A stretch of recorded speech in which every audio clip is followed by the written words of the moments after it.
What's up, guys? We're live. KegCast Hangout. I'm bored as fuck. There's games going on, and I figured I would hop on. We weren't going to do a show, but we're doing a show now. So I got Twatty in the co-pilot seat with me tonight. What's going on, Twatty? Yeah. What's up, Twatty? What up, Jay? What's going on, man? Nothing. Another good start. Fuck yeah. Another 1-0 start. We got the Dodgers on board. I think that makes it's 11 of 12, I think, so far in the last 12 games. So we're doing well. I love it. We're 60. We're probably at about almost 70% in package plays and about 62% in members plays. Love it. I love it, man. I tailed it. That's one winner. Now I'm riding with the Dodgers with you, and I'm gonna look to live bet this basketball game. Unexpected start for the Raptors tonight, though. No. Oh, and we got Tyler in the chat. Tyler's on fire. He's our basketball guy, and yeah, he's been doing a great job. Yeah, I love Tyler. I love all your guys, man. They're all fucking solid. Good. Appreciate that. What was Tyler on tonight? Was he on the 76ers? Am I blurry? Yeah, you're a little. Yeah, the camera lens is a little blurry. But I mean, I'm very drunk right now, so I thought it was me. But I'm blurry as shit, aren't I? Tyler, I don't know. I just leave it up to him, and he does his thing. I'm not quite sure what he was on, to be honest. Oh, well, I thought it was unexpected. I expected the Raptors to take the first two, and then series doesn't start in the NBA until a home team loses serve. So I figured that's when the series would probably start. I expected it to be a long series. But yeah, they're what are they down? 13 at the break, something like that. Yeah, I'm shocked. They are down. Yeah, 13 at the break. 51-38. Nothing could go in for the Raptors in the first half. I mean, Jay. I'm not. I know the NBA a little bit, but I'm not an expert. I leave that up to Tyler. But don't you think that they make a little? Don't you think they make a little comeback here in the second half? I would think. I mean, the live money line right now is plus 150 that they win the game. It's hard not to take a look at that. Really? I mean, I guess they're down 13 though, and you're only going to give me 1.5 times. What do you think? That's what they're. Yeah, 160 right now. But you know what though, Twatty? What I've noticed, especially this year, man, a team goes on like a 13-3 run in the NBA, like it's nothing. Oh, no, you're right. You're exactly right. They're gonna blink and be down 4 at some point in this game. Right, right. But what if they go on their 10-12-0 run, and then they come back with a 10? So, like you say, right. Any team could hit you with a 13-0. That's true. I don't know. You think the 76ers could put the game to bed, though, on the road?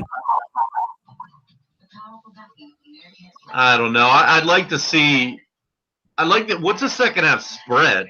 Not money line. What's the spread? Second half spread is – hang on one second. I know the money line is like minus 440 for the Raptors in the second half. Second half spread. What's up, Tony? 3. No, that can't be right. Is that right? What's not right? The Raptors are plus 3.5. Oh no, sorry. I don't have a second half spread anywhere. Does anybody have a second half spread? Hey Jay, I'm gonna tweet out. I'll be back. Yeah, good. Ant, do you have a second half spread? On what? The Raptors game? All the book is offering me is a live number and a second half money line. Third quarter spread, Tyler said, is -5.5, -4.5. Okay, Raptors -9. The chat's saying Raptors -9 in the second half. That seems crazy. Hold on, I'm going to be honest. I'm not on my bookie site right now. Let me key it up and see what we got. I'm literally like watching all these baseball games I got money on. I have not paid attention to basketball at all. The one time I checked the scores, the Raptors were getting butt fucked. So, oh my God, it's 51-38 at half. Yeah, Raptors they're down 9 13 at even money. What's up, Bit Rich, Tony B, E Walps, Dave Hutton? What's up, guys? So it's Raptors -9 at +100. What are they down 14? So you're looking 13. at 13. Yeah, so you're looking at they need to lose by 4 or win. Yeah. Yeah, I have no interest. I am going to look real quick at some of these games. So right now, God damn these cunt whore bookies. I tell you what, how dare they give me the Cardinals live -2.5, but then expect me to lay -170 on it. Those sons of whores. Shit. Twatty, you bet any live MLB? I mean, I do. Here's my thing: is I'm kind of an idiot. I really can't multitask, so it's like I have to make my bets where I sit down and think about it. I can't make these split decision. 2 outs. There's a guy on second. 3-2 count. I gotta decide what the fuck to do. You know what I mean? I gotta admit my faults, and I don't know. I mean, I can do it, but I would rather not. It seems like I make mistakes, All right. Yeah. So like right now, because what I'm specifically trying to do is fade 2 terrible bullpens, the Nationals and the Braves. So right now I have the number I want with the Padres +2.5 right now, -170. Bunch of cunt whores. Oh my God. Should the Mets be -175, tied at 4 in the 6th inning? No. You can get the Reds right now +140 in a tie game in the 6th. Hold on. Let me pull up the game right now. I'll tell you why. Or do the Mets have runners on base? I just turned it on. It's at commercial. Oh yeah. Well, no, 1 out, nobody on base in the bottom of the 6th. Well, that's because the Mets have 2 extra outs than the Reds. You know what I'm saying? Because the Reds already played their entire 6th inning. Yeah. And the Mets still have 2 outs to go in their 6th inning. So the Mets have 2 extra outs. That's why the line is the way it is. Brewers doing their thing, huh? Go ahead, Andy. I'm sorry. No, I didn't hear what you said. No, I was just talking about the Brewers doing their thing. Oh, yeah. You know what? Can we all just collectively say, fuck you, Zach Davies, you mind fuck son of a bitch? You didn't look to the Brewers today, Twatty? How about that, right? How many times have you looked at the spreadsheet and I was on the Brewers? Fucking every goddamn day. I mean, and I don't know why I was off of it today. The 4.5, it's funny. I have this mental block with 4.5s. If you're less than 4.5, I fucking nail you. But for some reason, 4.5s just make me think twice, and obviously that's what happened today. And I'm sorry, I'm speaking of the team total. I think that's what happened today with the Brewers. The problem with the Brewers for me today is I just went straight Rockies first 5 team total because I don't believe Zach Davies bullshit. You know what I'm saying? Like, I want to fade Zach Davies so goddamn bad I can taste it. That son of a bitch is going to get rocked. I can just smell it that he's going to get rocked. And he just does it again. Just throw some weak sauce bullshit over the plate, and these guys just hit it right to some fielder. And 5 innings later, he gave up 2 hits. Somehow he only gave up 2 hits. It's ridiculous. I agree. I'm still, for whatever reason, I'm still seeing the early season Colorado Rockies. They've been on fire for the last 14 games, and for whatever reason, I'm still saying their offense isn't that good. I look at the bottom of their lineup after Desmond, or including Desmond, the bottom of the lineup is mud. So I just keep fading them. And sure enough, the top of the lineup with Dahl and Arenado and Blackman and Story, of course, now they're fucking hitting. And I'm a day late, dollar short.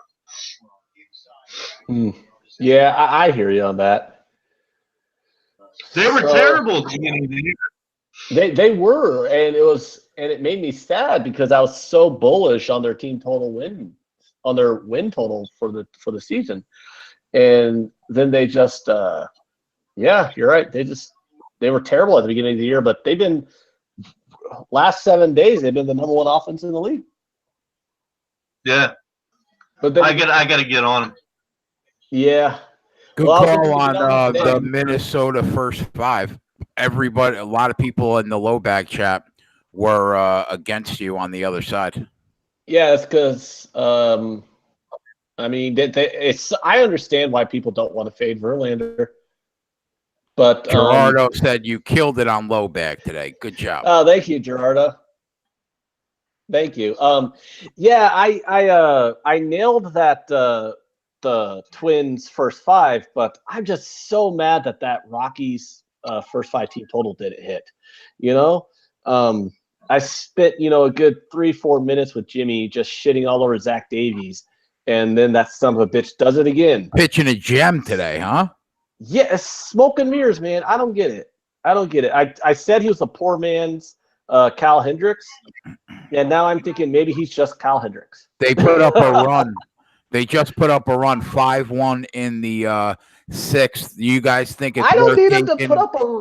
I don't need to put up a run now. I need to put up a run into the first 5 innings. You think that's it's what I get about on Jimmy Show? Plus 3.5 or minus 3.5 in that game, though? No, I wouldn't. I wouldn't live bet that game right now because you're. Hold on, I'm mildly drunk, so let me collect my thought. Both of you motherfuckers are all sauced up today, huh? Okay. I'm not mildly drunk. I'm very drunk. Okay, I'm going to tell you right now.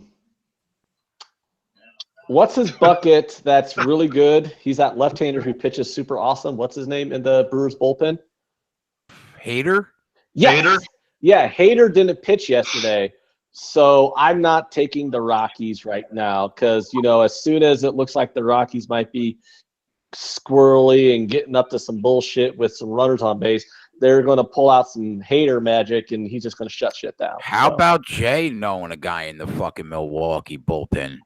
That's right. Very nice. Very nice. Very nice. Don't think I did notice that. That was very nice. Thank you, sir. That was very nice. So you guys like anything live right now? I'm keeping an eye on this Cardinals game. I want to take the Cardinals live. I mean, they're up by 6-3, so I kind of – what I mean by take them live is I'm meaning can I get them minus 2.5? The problem was I could get the minus 2.5, but it was minus 170. So let's see. So now we have the Nationals are leading off the bottom of the 7th. And, okay, I could get the minus 2.5 at minus 145. I'm going to take that right now for a half unit. The Mets and Cincinnati still tied, and you can get the Reds at plus 170. All right. So I just got the Cardinals live minus 2.5 at minus 145 for a half unit. I'll give the chat a little nugget here. Cardinals team total against lefties. No brainer, you take them every time. I don't think we've lost with them this year because what happens is you put Jose Martinez in that lineup. And the reason he doesn't play every day is literally he has no feet. He's running around out there on his shins. He has no feet, so he can't play defense. but that guy can hit. He's a poor man's J.D. Martinez, is what he is. Right. He really is. And then against a lefty, they put him in there, and he just fucking rakes. If he was a DH in the American League, he would be. I mean, he would be up not for a Triple Crown, but he's that good. So Hold that thought for 1 second. Tyler made the Raptors -4.5 in the third quarter. An official pick. Raptors cut it to 8 already, and you can get Toronto at even money to win the game. I'm going to take them at even money to win the game down 8. I can get them +110. All right, Twatty, finish that thought. yeah, that was it. Just when you get a lefty against the Cardinals, especially when the Cardinals are on the road and you could get 9 at bats. I mean, that's huge. You get 9 at bats out of the Cardinals with Jose Martinez in the lineup, and the team totals 3.5, 4.5. Just take it blindly. Well, I mean, unless it's Scherzer, someone like that. Just take it. Scherzer's not a lefty. Oh, sure. My bad, Ant. Unless it's someone, an elite lefty, National League lefty. Isn't Corbin elite though? I don't think so. Oh, you don't think Corbin's No. elite? Oh, wow, we're on odds on that. But no, I actually had that Cardinals team total over too, because I mean, Jay told me that you were on that. I'm like, hey, that's actually a pretty good look, because I figure even if the Cardinals only get like 1 or 2 runs against Corbin, that Nationals bullpen is so fucking bad. Like, how did they not get 2 runs off the bullpen? They were scoreless in the second inning, Twatty, so I have live team totals, so I was able to grab them at even money at 2.5. All right, guys, we are through the 7th inning and a 6-3 Cardinals. So if the Cardinals can get a run in the 8th or 9th inning, we should be golden on that -2.5. So instead of laying the 3.5 at -120, I was able to get them at 2.5 at even money. Oh, nice. Yeah, if they go scoreless in the first inning, Twatty, you get every time automatic. They drop a half run in the team total, and it's even money. So I wonder if I should use that as a strategy from now on. And if they score in the first inning, I'm fucked. But if they don't, I'm going to get a much better number than the market. What if you take first inning to All score? right, guys, plus money. Hold on, That's true. I'm taking the Padres live +148, or I'm taking the Padres live +1.5 +148. Oh, it just changed in my favor, +165 for a half unit. Padres live +1.5 runs at +165. They have a runner on first with 1 out in the top of the 8th. They're down 3-1. The Braves bullpen is a tire fire. The Padres bullpen is super, super good at pitching baseballs. I don't think the Braves score another run here. If the Padres get another run here, that's a win. I'm starting to really like the Padres. They have good young pitching. They have a deep lineup. I've noticed that their totals are starting to get to 9, 9.5. I mean, they're a little bit better hitting team than most people think. I do like the Padres. I do like them. Yeah. So what happened with Tatis? Does anyone know? Is Tatis, is he out? It looked like he fucking he's not on he's not on the IL yet, so they're probably just holding him out as precaution. But you bring up the Padres, that's actually pretty good, because I know Justin and Eric, who are in the Sports Keg chat with me and Jay, they have an MLB model that they use, and it is like all over the Pirates or the Padres nuts right now. I mean, it seems like every other day it's spitting out the Padres as one of like the 3 plays it'll spit out. Like it'll spit out 2 or 3 plays a day, and the Padres just always seem to be in the mix. And and the Padres are winning. I mean, the Padres you're getting plus money on the Padres. They're still undervalued, and they have a winning record right now. So I really think that's a pretty good look. Especially if you get them full game at big plus money, because I actually wound up taking them late today at +150. risking like a 2/3 of a unit to win a unit, strictly because the Atlanta bullpen's so bad and the Padres bullpen's so good.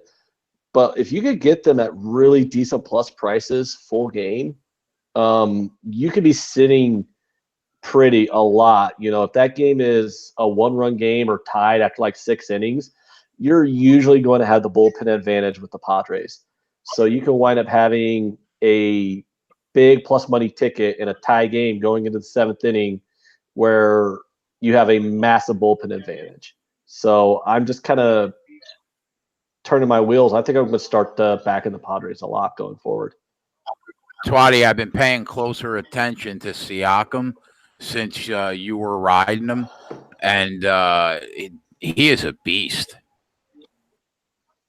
So good. He really is, man. And he doesn't force anything. He's just all around game. I mean, he's amazing. I love that dude. Here they come down 4. Oh God, the Raptors down 4. I never hit that. Now they're minus 155 live. Shit, I could have bet $1,000 on the Raptors money line, and now I could bet $1,000 on the 76ers money I was line just thinking for the same $300. thing. I was just kicking myself for not betting more than I bet. What did you bet on the Raptors money line? 2.5 units. You can arbitrage it right now. But I got it at even money though. Oh, I had it at plus 110. I was saying if I had enough money to bet 1,000 on it. When you were transitioning from the phone to the computer, I had a chance to get him at 160, and I didn't. Yeah, why don't you tell everyone the truth? I was transitioning from the phone to the computer because I answered your call while taking a shit. I mean, yeah, I was looking to avoid that part. Oh, but I mean, that's fine. It's okay. I had the beer guts. I'll have that tomorrow. The BGs, the bubble.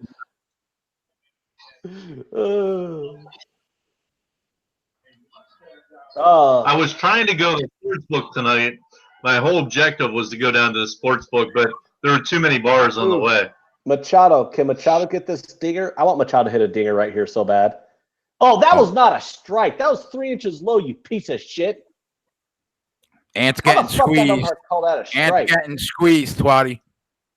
How do you call that a strike on Machado? That was 3 inches below his knees. I'm watching it too. They got runners on first and second. Yeah, I know. I have them on the money line, but I also took the plus 1.5 live just like a few minutes ago. 2 outs though, right? Yeah, but if Machado gets a dinger here, I'd be so happy. Come on, Machado. Let's do it. Show them why you're paid $300 million. Ooh. So you guys looking at any games towards tomorrow yet? I'm going to hammer the Rockies money line as soon as it's available to me. Come on, Machado. 2-2 count. He's slow. Who's pitching tomorrow, Ant? Why do you like the Rockies tomorrow? Marquez versus Chacin. I'm taking the Rockies as soon as the line comes down because Marquez is going to get steamed like a son of a bitch. So I need to get the best number, and the best number is going to be the opening line because it's going to move 20 cents. You concur with that, Twatty? Well, I'll need to see the line, but it's so funny. I was just telling the VIP members today, it's like, you guys can do this without me. You know who I'm betting tomorrow. I mean, every day it's the same fucking 4 or 5 teams. Either you're on the list or you're off the list. Either you're hot or you're not. You've been ahead of the curve, though, with the streaks. Oh, well, don't get me wrong. There's definitely a skill to that, but I mean, you could probably get 6 or 7 of the same teams every day. Either I'm fading them or I'm riding them. I'm tailing them. Steve says, I was on the can when I theorized a new capping tool today. Yeah, he told me about it. I love it. I didn't hear about this. Well, it's a long one, so he'll have to DM you. Oh, it was good. I don't mean it was good, but it was a long one, so he'll definitely have to DM you. Reds are now even money. tied at 4. I should have took a shot at plus 170. Woo, man. And I were just talking about the Reds actually, and we're both in agreement. Any given day, the Reds, and this is what happened last year, and I think you guys know this. I rode them for a month, and I think I probably in a month I got almost 80 units off of them because that team can hit, and it's the same goddamn team as last year. They haven't lost anybody. Matter of fact, they picked up Kemp and Puig. Now I know Kemp's hurt. But this is a team that will go on a run hitting, where they'll score 4 or 5 runs a game for a month. So it's just a matter of when it's going to happen, but it will happen. And everyone needs to jump on it when it first happens because you can ride it for a fucking month. This team can really hit. And one thing I mentioned to Twatty is like if you go on like say Fangraphs or whatever website you want to go on, but I like to go on Fangraphs a lot. If you take the team, if you just go to the teams, right, and go at the team batting statistics and go look at team BABIP, the Reds are way down at the bottom. And for those of you who don't know what BABIP, that's batting average of balls in play, and their batting average of balls in play is so low that there's a huge correction that's going to be happening soon. Now, what I mean by that is I do a lot of regression to the mean handicapping. So when I say, oh, there's regression candidates, I'm saying like this metric is an outlier. Well, their BABIP, batting average of balls in play as a team, is an outlier. It's so low. So there's going to be a course correction on that coming forward. Now, I'm not saying they're just going to start getting 10 runs a game to make that course correction all happen at once, but you're going to start seeing like some of those balls that they're hitting, that are just going right at guys.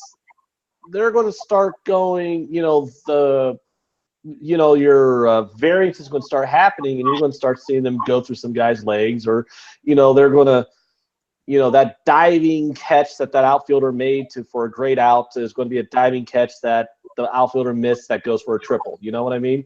So that's going to start happening here for the Reds because their batting average of balls in play is so low that it's an outlier, and it cannot stay that low over the course of the season.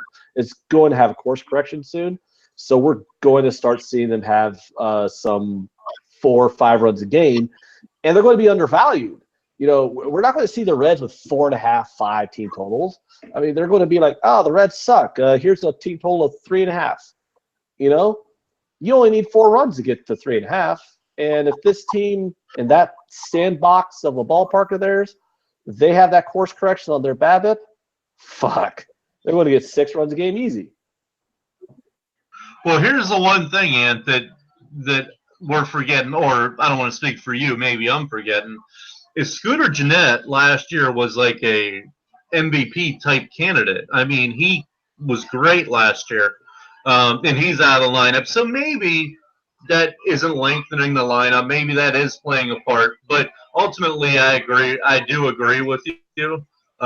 This team will start hitting. But Scooter Gennett was a 100 RBI guy, 280. So maybe that is playing a little bit into it. And he's hurt, obviously, for the people that don't know. Yeah, if he comes back, I'm going to do a lot for that line. I'll just look at those metrics and start looking for outliers, and I'm just going to bank on course correction. Because there's baseball's so high variance. If you want to look at like a 10-inning sample size of any pitcher, any batter, you can have wild swings. But, when you start getting a much bigger sample size, that's when the variance starts to contract a bit and you start getting even out of the metrics. So I always just kind of look for a regression to the mean style handicapping is what I use for baseball for the most part. What's up, John? What's up? Not Flush. Not Flush, one of my favorite people. Ant, you and I are a little different on that, I have to admit. And both, I think, have been pretty successful. I think you get it a little bit before the curve, which is good. And I kind of wait I kind of wait and then ride it, Mhm. but both are good. Where are Yeah, you going to come and get better baseball talk than this? I'll point out something to you too. Is a lot of people who do that regression to the mean handicapping that I kind of do. For example, we're losing money though on the Mariners a couple weeks ago because the Mariners were so hot, you knew regression was going to come. So they started betting against the Mariners, and I'm like, no, you can't bet against the Mariners right now. They're too hot. Yeah, regression is going to come, but ride this hot streak until it happens. And people were trying to get ahead of that. And my main bone of contention is if you want to look back a week and a half or 2 weeks ago, they were playing the fucking Kansas City Royals, and the Royals took money in every single game that they played against the Royals because the Mariners were a massive regression candidate back to the mean. And I'm like, hey, guys, the Mariners will regress back to the mean, but not against that trash fucking pitching staff of the Royals. You are picking the wrong time to fade them. And then sure enough, the correct time to fade them was, the next series when they played the Astros and the Indians, and they went up against 8 of the 12 best starters in the American League. That's when it was time to fade them. And people were trying to fade them against the Royals. That was weird. And Jay and Ant, you know this because we talk every day, but for anyone that's new in the chat, the worst word in baseball betting is due, in my opinion, and it's been proven. If you say they're due to lose, they're due to start hitting, they're due to stop hitting, they're due to win, that's not the way baseball works. Baseball is streaks. Football is not, well, I shouldn't say no other sport, but it's not really prevalent in football or basketball, at least not to the extreme. But baseball, it's streaky. It's streaky. Yes, hitting is contagious because when the guy in front of you is hitting, that means he's on base. That means the guy behind you is getting better pitches.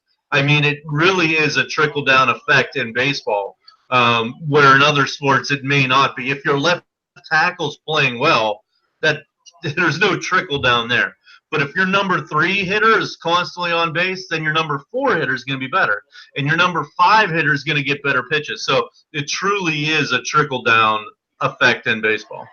And what you can look at when you want to do your handicapping is go on Fangraphs, and you can look at all those hitting statistics for the teams. You can column it on batting average, slugging, whatever hitting statistic you want. But you could just, instead of doing full season, you can go to last 7 days, last 14 days, and you cycle it through last 7, last 14 days. You're going to get the hottest teams in the league. It's going to show you who the hottest offenses in the league are, and those are the teams that you can ride. That's exactly what I do. Is I'll mine it down to the last week, you know what I mean, or the last 10 days, because I don't give a shit the last month if in the last week you've shit the bed. You know what I mean? That makes sense. What do you think about that, Jay? I just nod my head accordingly and count the days until football season. Actually, Jay, you've been doing a good job, and I think you've probably learned a lot over the last month or so, huh? I definitely have, yeah. Good. Definitely. Jay, you're nowhere near as dumb as you sound. I'm never going to. I'm always just going to tell you guys and hope for the best. I'm never going to try to fucking handicap this sport, but at least I'm learning. Yeah, I was about to say, like, I say this with as much affection as possible. You're nowhere near as dumb as you sound. You're smart enough to be able to handicap baseball if you actually gave a fuck. Yeah. I'd rather just enjoy a couple months off and tell you guys. Right, just like in football. Wow, I know football and I could cap football. I didn't hit 66%. And by the way, so the chat, just to give Jay some props and Ant, just so you guys know, I put on Twitter that I wanted to do a contest, a capping contest, and no one replied except Jay. And then he ended up taking $5 500 from me. So good for him. He hit like 66% last year in football. You were so live in that contest to the last week, though, Twatty. Yeah, whatever. But you still won, so Hey, it's all good. But hey. I just wanted everybody to know that. Give me props in that contest because in our Sports Keg Sports Keg group chats when we were because it was Jay, me, Eric, and Justin. We're all giving our plays because we each picked a game. Jay would pick 2 games, and me, Eric, and Justin would each pick 1 game for our 5 plays in each week. I was getting so much shit for riding the Jets 3 weeks in a row. They're like, "Oh my God, Anthony! We got to veto your pick. The Jets are terrible." And I'm like, "They're getting these points, man. Just fucking trust me. It's my pick. Suck my dick. Take the Jets." Yeah, you definitely won the second most out of the 4 of us for sure. So those Jets picks were golden, man. They were golden. And you guys gave so much shit in the chat for them. But I'll tell you, taking a closer look at that Jets draft, it was terrible. Oh, God. The Giants draft is terrible. They drafted a quarterback from Duke. Why did they get that guy from Ohio State? I don't know. We'll see. Steve Smith Jr., Twatty, was absolutely destroying Josh Allen for Josh Rosen for unfollowing the Cardinals on Twitter. Bro, I would have done the same fucking thing. Fuck that team. I know. Steve Smith Jr., and I like him because, first off, he's a badass. He'll fuck you up if you talk. For a little dude, he is, yeah. Yeah, I love that. And he speaks his opinion. But he was completely out of line. Yeah, if you just traded me, I would unfollow you as well. And FYI, as much as I hate Rosen, which I do, at least he did you see his Twitter that he put out that video thanking Arizona, whether he meant it or not? You saw that? Yep. Whether he meant it or not, it was still at least a classy thing to do, like thanking Arizona and really looking forward to going to New York or bull crap. Arizona, here's the thing. They gave him 1 year and then they trade him to where did they trade him to? Miami. Oh, well, Miami. what's the problem? I'm sorry. He went from Arizona to Miami. Oh my God, poor Josh Rosen. He went from one retirement resort to another. Oh, shut the fuck up, Josh Rosen. You're in Miami. Go mow some big titty broads on the beach, you whiner. Let's be honest. How much better could the kid have done there, though? What, getting traded to Miami? I think he did pretty well. No, I'm talking about his performance last year in Arizona. Oh, the coach was gone in a year. Go ahead, Twatty. I agree, Jay. I agree, Jay. Like, I mean, yes, he had all the talent and he was raw, but that team was terrible. Terrible. So if you put Tom Brady on that team, what do they win? 6 games? I'll tell you, I always thought how much I would always be in between, does a first-year quarterback, how much does the coach matter? Maybe it matters a lot. Maybe it doesn't matter that much. But Jared Goff was headed for the glue factory under Steve Fisher. Yeah. And in a year and a half, McVay turned him into an NFL MVP candidate. So, the coach matters a lot, man. A lot. Well, Jay, what about Peyton Manning? I think his rookie year he led in interceptions, I believe. He was bad his rookie year. Yeah, so I mean rookie quarterbacks football thing. Yeah, rookie quarterbacks are gonna be bad almost always. There's a few exceptions, so and that team was bad. I mean, your number one was Larry Fitz. You got a broken down David Johnson. Your defense was average. Terrible offensive line. No receiving core. Yeah. Yeah. Now he's in Miami. He's got Fitzmagic as the starting quarterback. So you know that they're going to give Rosen a fair shake at a shot. Oh, God. I got to sweat out this fucking Seattle Nats. -2.5 live bet. Son of a gun. Actually, Jay, I don't hate Miami with Parker and Stills and Gesicki. I really don't. Tannehill? I don't. No. No, I think Tannehill got traded. I don't hate Miami either, as long as they have a quarterback. Well, that's what I'm saying. Maybe he's got, and they still have Damian Williams and Kenyon Drake, not Damian Williams, Kenyon Drake, I believe. No matter how you slice it, yeah, he will be in a better position to succeed at Miami than he was at Arizona. And they have a more innovative head coach, no doubt. I'm excited. I'm excited to see what Kyler Murray could do in the NFL, though. I think he's going to be good. I'm looking forward to that. I mean, isn't he Baker Mayfield with more agility? I mean, yeah, just I'm smaller. not an expert. Just smaller and a little faster. Well, I think a lot faster, don't you? Did you see Breed? Yeah, a lot faster. That's fair. I didn't mean it like that, but no, yeah, he's faster, definitely. Hold Did on, you see I have Greedy? a question. I have a question here. I'm looking at a live bet. We got the 8th and 9th inning here. Reds Mets are tied up 4, and it's the live total is 9.5. The 9's automatic. Are we getting 2 runs in this game or just 1 more run in this game? It's the 9th inning. It's the 8th inning, top of the 8th. Really? I mean, I would think we're not getting 2. You don't? Yeah, I would think probably not.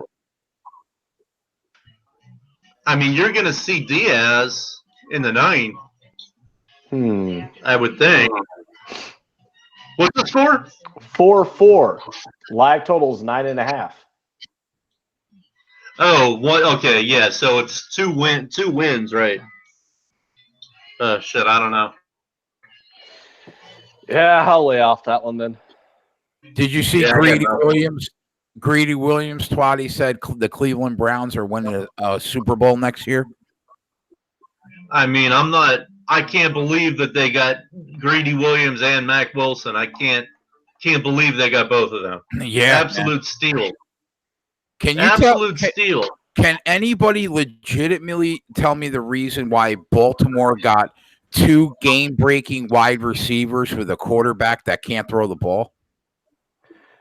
Because how do you correct the fact that your quarterback can't throw better than putting guys out there to catch the ball? I don't know.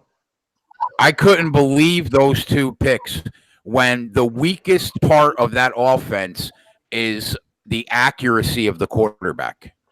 But isn't that quarterback a hell of a lot better than Flacco? And son of a whoremonger, I got the goddamn Nationals got the bases loaded here. Can we just get this third out already, you Cardinals, you damn bastards? I need -2.5 like I need my blood. There you go. Yeah. So Jay, you're going to put Greedy Williams and Denzel Ward out as your 2 DBs. That's disgusting. By the way, Cleveland and the Chiefs have the ability to be the Patriots and the Colts for that decade where Manning and Tom Brady went back and forth. Yeah, but Jay, fucking Tyreek Hill's gone. Yeah, he's fucking gone, and Kareem Hunt's gone. So I'm not that worried. Don't you think it'll be easier to replace Kareem Hunt than it will be to replace Tyreek Hill? Well, let's think about it. So your number 1 receiver right now is fucking what's his name? Sammy Watkins. Your number 1 running back is what? Damian Williams? So, no, I get what you're saying. You got Patrick Mahomes and Travis Kelce. Right. But all of a sudden, you lose Kareem Hunt. Cardinals, get out and you lose Tyreek Hill. Right. And, John, I hear you. Damian Williams probably can be a beast. You're probably right. But just on paper, you lose Hunt and you lose Hill. The 2 biggest weapons on the offense. Yeah, I Yeah, agree. like Pittsburgh lost Bell and Brown. I mean, But that's fucking a kick in the balls. do we think that Mahomes is special enough to just make a average wide receiver in the NFL a lot better? Probably. Yeah, probably. But I don't you think that they'll go out and try to get him free agent weapons eventually? I'm sure. Yeah. I guess this kid that they drafted a kid that's supposed to be just like Tyreek Hill. Well, not that you can be like Tyreek Hill and run fucking 4.25. I'll tell you, that's a bad break. Um, That's a bad break that they had. They had like two criminals as the two best fucking weapons on the team. There's no one I hate. Let's hold the phone, man. The Tyreek Hill is not being charged, so he's not. No, he did it. So he's not technically a criminal yet. And he definitely did it. It's been in his past. He punched this same woman in the stomach when she was pregnant. I mean, to me, that's fucking attempted murder. He should have already been in jail. And the recording is that he said that he punched his kid in the chest so hard that he broke the kid's arm. How that even happens, I don't even know. Jesus What's Christ. worse? What's worse, beating a woman or a kid? You know, either way, I just can't. I hate him more than any other player. Yeah, that's bad, man. That's bad. And we're talking about a 3-year-old baby. How are you gonna punch a kid right in the chest so hard that you break his arm? That's 3 years old. You don't. I'm just being contrarian. Oh no, I know. I didn't mean it like that, Ann. Not that you were condoning it. I was just saying I think he did it. Is what I was getting at. He's a piece of shit. He really is. Is he off the team? Is he off the team officially yet? Well, he can't go to any practices or any official team functions right now till they investigate further. So the Dodgers want to make me panic here in this bottom of the first inning. They got runners at the corners with 2 outs. What do you got? Well, they got runners at the corners with 2 outs, though. We got the team total over. Yeah. For who? The Dodgers? What do you got, Ant? Oh, I took the Dodgers -1. Oh, well, that's good, right? I mean, not when the Giants had the runners on the corners and Big Panda's up here. He's like literally the only guy in their lineup who can hit. I thought you were saying I thought you were saying the Dodgers had the first and third. Yeah, I gave when I was on Jimmy the Bag show today. The Dodgers was one of the 3 plays I gave out. Yeah, we're on team total over.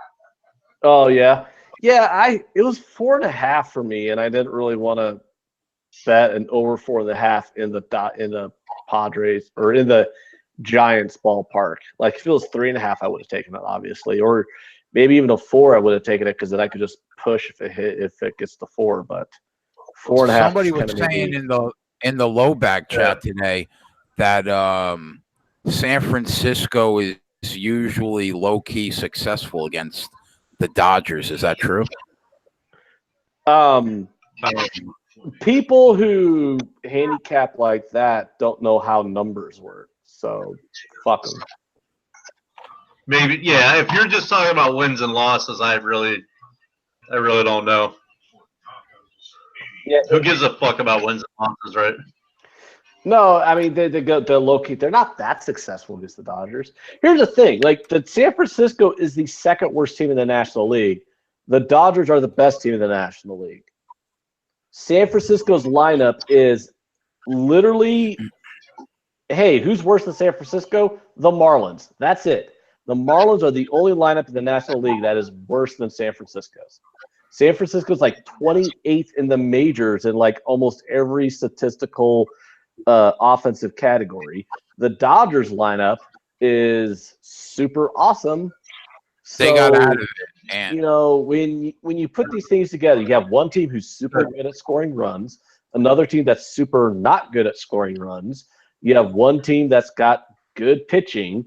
You got another team that's got mediocre pitching.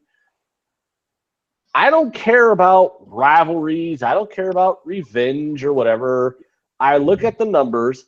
How did they play out? The numbers tell me minus 150 was a shit ton of fucking value on the Dodgers. That's fair. Another thing about the draft, Twatty, the Giants better pray to God that this kid works, and if he doesn't, they better pray to God that Haskins is a complete dog shit tool. Because if he ends up being good on the Redskins, man, they're never gonna live that pick down. Yeah, no, I agree. What Dave Gettleman will get fired probably real quick. Yep. It's so funny. This David Hutton has a good point talking about Adrian Peterson picking a switch for his kid, and it's like it's so funny because when I was a kid, I had to go pick my switch, but I feel like it's different with what Tyreek Hill did to Adrian Peterson. I don't know. I don't know the particulars, but maybe it's just that I hate Tyreek Hill. No, I think you're right. Because let me put it to you like, let me put it to you like this. Like, I got butt whoopings when I was a kid. My dad was all about spare the rod, spoil the child. You know what I'm saying? So, when I got out of line, which I did a lot, because surprise, surprise, I was a smart ass even as a kid. I got my butt whooped with a belt. He just whip out that belt, whack, whack, whack right across the ass, teach me my lesson and move on, right? And I think I came out normal. And Adrian Peterson is like, yeah, you made his kid go get the switch. That's like super old school, right? But we don't really do that anymore. Tyreek Hill, what Tyreek Hill did, what he describes, that's no, there's no defending that. People can defend, oh, in my day, I got my butt whooped. My dad pulled out a belt. People can go, oh, in my day, I had to go get a switch and my parents would whack me across the ass, right? Everybody who's over 30 or 35 or 40 or whatever has those stories. We don't have stories where our fucking dad broke our arm and punched us in the stomach and shit like that. I mean, if you got those stories, that's just, there is no defending that. That's outright abuse. That is plain and simple. David's bringing up a good point. I mean, again, I don't know fully, but David is saying that his kid did have to go to the hospital, and I'm sure he's right. And you know what?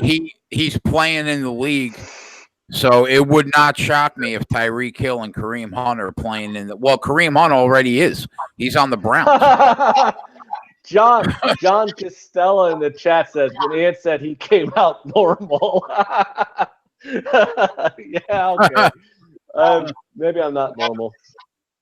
So Adam, my thing is, and Adam's right. David, Adam says parenting is not putting your kid in the hospital. Exactly. That's just straight bullshit. You don't. Yeah. So David's probably right. He's probably right, and I'm probably wrong. For some reason, it just feels different though to me. I don't know why, but it does feel different between these two. But no, he's right. I mean, ultimately, if your kid's in a fucking hospital, you did something wrong. But maybe it's just I don't know. I don't know, because AP seems more old school, and Tyreek Hill just seems like an asshole. So maybe I'm just wrong. One's old school, one's an asshole. I could stand corrected. Both of them are wrong, I guess. So I guess Anyway. I got to root for the Astros to beat the Twins, or to get a couple runs at the top of the ninth here against the Twins, so I have a shot at hitting the Twins team total as well. I mean, I already made money on the game because I hit that big plus 150 on the Twins' first five, but now, can Shark give up a dinger here? I think Shark can give up a dinger. Shark's super not good at pitching, so Max Muncy's pretty decent at hitting. I hear you, David. It's just I don't know. I guess it's more of a vendetta against Tyreek Hill because when he was in college, he had an incident too that kind of got swept under the rug. So and I knew about it, and that bugged the shit out of me. And now he's up again. So Maybe it's just that neck bothers me. that big neck. Something about that neck just doesn't sit right with me. Who does that? Who just has necks that big? So, do you guys think the Red Sox are looking to steer the ship in the right direction lately, or no? Yes. Well, they need to throw the ball better. That's for sure. I'm going to plant my flag on this hill, and maybe I'll be wrong because Lord knows I've been wrong before. But I think the Red Sox are going to go on an absurd run here soon. They got that lineup is way too good for it not to have been producing the way it has. They're pitching. Like last year, they overachieved last year. Let's just be honest. But the fact is, any team that wins 108 games overachieved. There's no such thing as a team that won 108 games that didn't overachieve, right? So let's just put that to bed. But this is still a 92, 93, 95 win roster. And they're going to come out here soon, and they're just going to start murking people. And I think they can go on a 15 out of 20 type run. So I'm kind of keeping my eye on them to see if that's going to happen here soon. And maybe we can just ride it and see what happens. Well, I agree with Ant. There's no doubt. I mean, that team can really hit. And especially when you throw a lefty, a non-overpowering lefty at them when you got Bogarts and Betts and J.D. Martinez, three of your top four hitters. They're just going to kill that guy, and it's just a matter of time before that happens.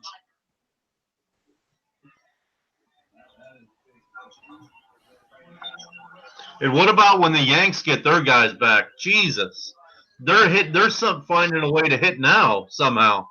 Much less when you get all those guys back. Well, I think the Yankees are the best team in baseball. When we did our, I wonder, so in a 7-game series, them against the Dodgers, you'd lean Yanks? Oh yeah, absolutely. If it was a 7-game series, with Severino. Huh? Well, I'm saying with Severino. Yeah. In a 7-game series against the Dodgers with Severino, I would definitely lean the Yankees. Now, I'm not saying I don't think the Yankees sweep or even come close to sweeping. I think it's definitely a 6 or 7-game series.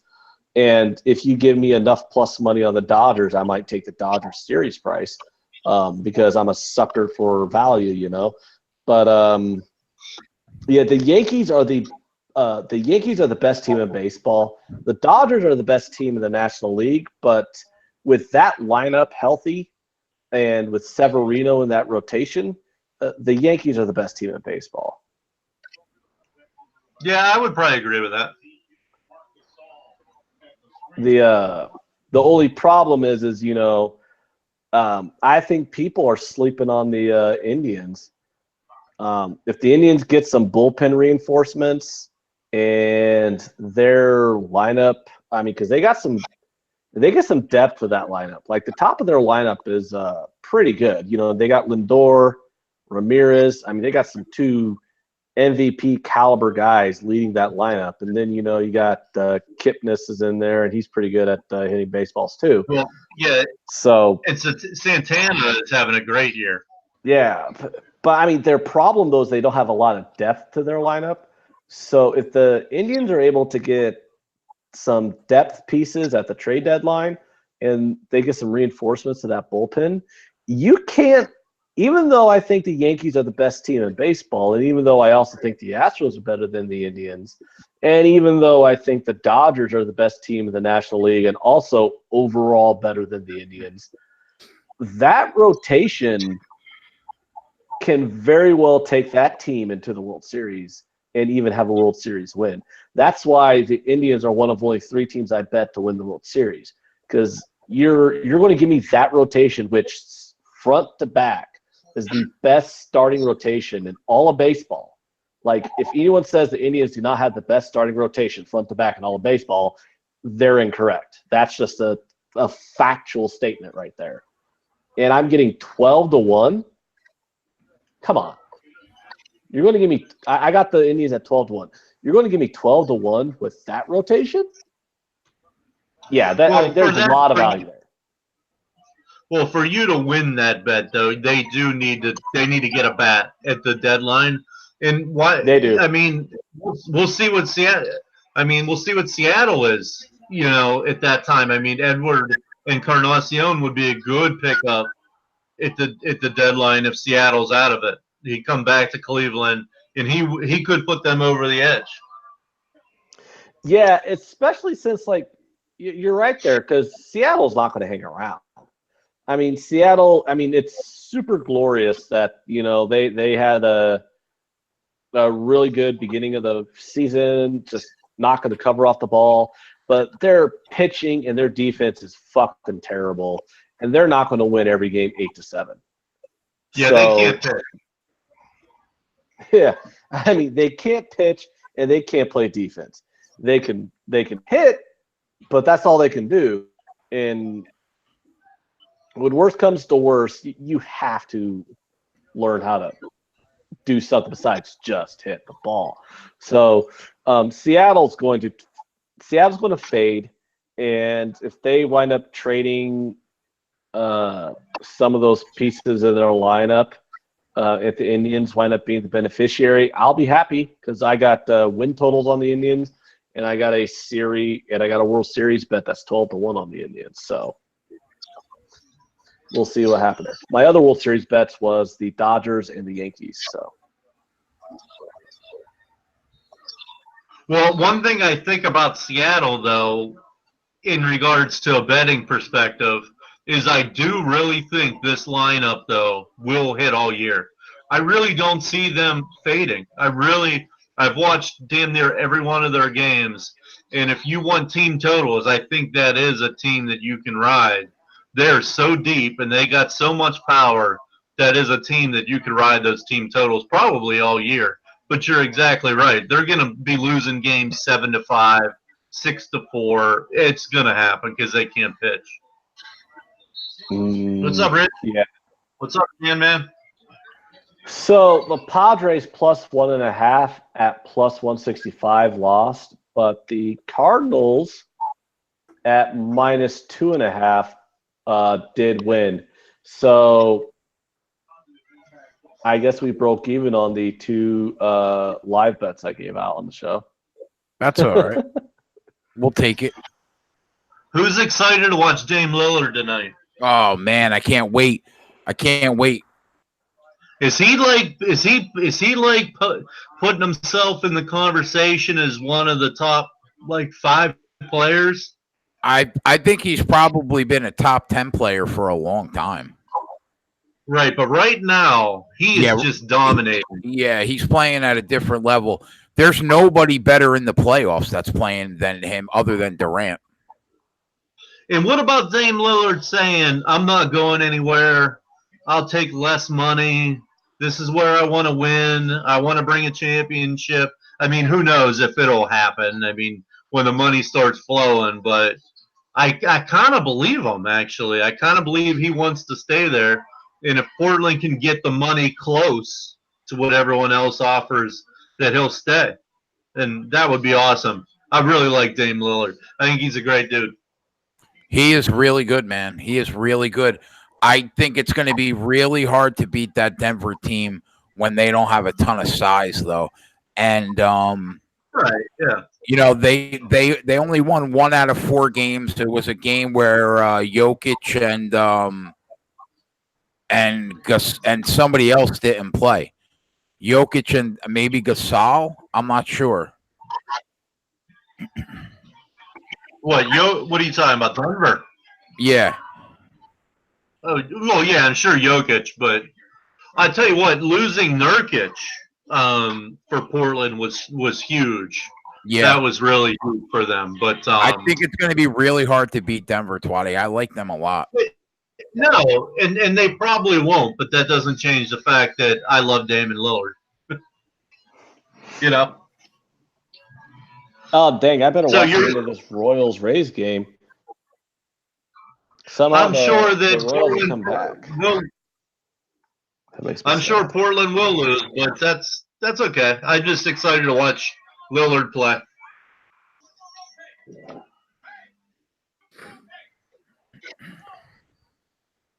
I think this is an impressive win by Philly, don't you?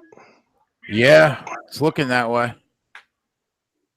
What, I Philly's mean, doing good?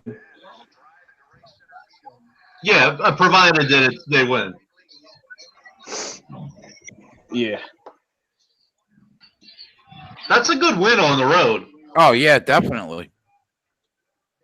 Definitely. Well, because it's 1-0 in the series, they lose this, it's probably over. Now Toronto's going to have to go and probably grab one in Philly.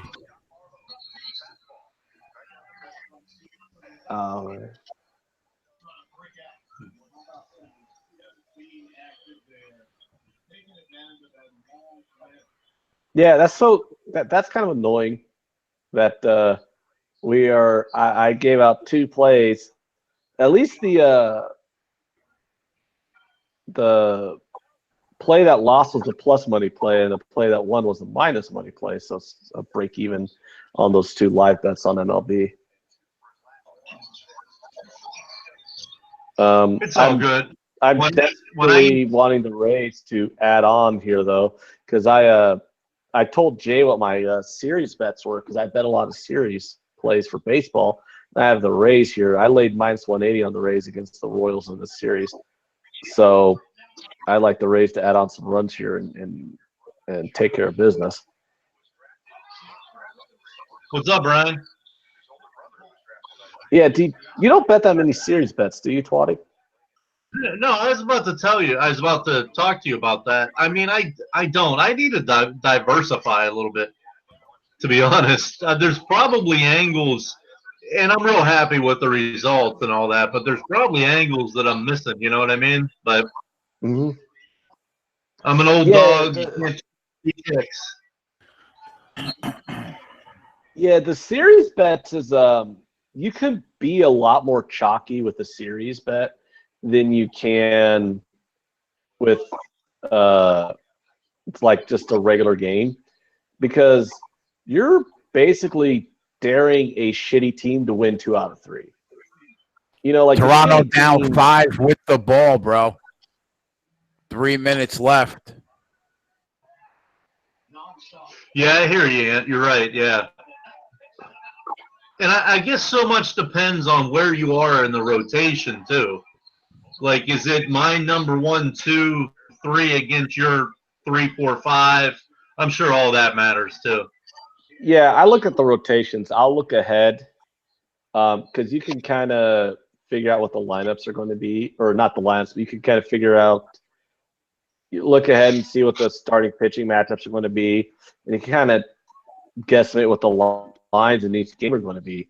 But like, it's much easier to lay minus 180 or minus 200 on a series than it is on a single game, because you're stretching that big price across 3 games versus 1. So first of all, you're lowering your variance because you're not, because you're making 1 bet that's across 3 games instead of 1 bet that's across 1. And also, like the Marlins, for example, they beat the Phillies in 1 of those 4 games, but they didn't beat them more than that. So, it might be kind of terrifying laying minus 200 on the Phillies in a single game against the Marlins. But is it really that terrifying laying that big juice on the Phillies over the course of a series against the Marlins? Because the Marlins ain't fucking beating them more than 1 time.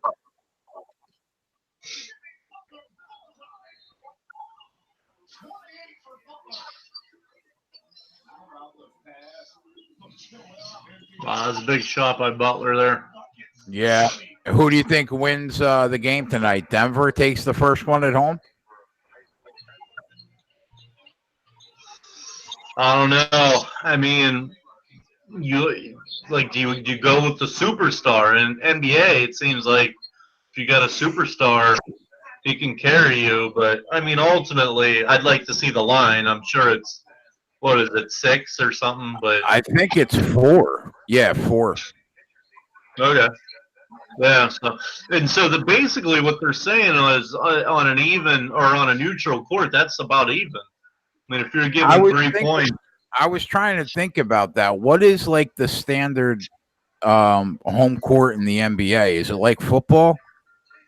it's probably 3, Is it? 3 or 4. Yeah, I'll tell you where they really make a mistake is in college basketball. They put in like 3 or 4. Sometimes it could be 8 or 9.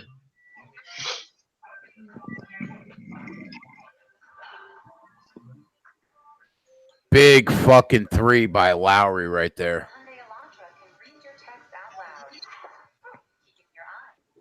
You want to make a J-size bet on the 76ers money line? No, I mean they're down. They're only down 4 with 1:40 left. They need to get a stop.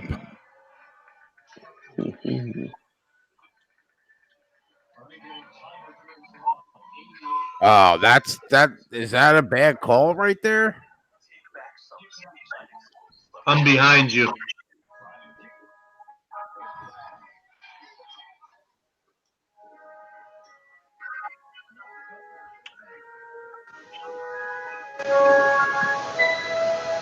Someone's really loud. So I have a question, Jay. Yep. Someone's really loud. Did you watch Endgame yet, or what? No, don't do it, Ant. I'm telling you, just don't do it. Don't do what? Don't talk about that fucking movie.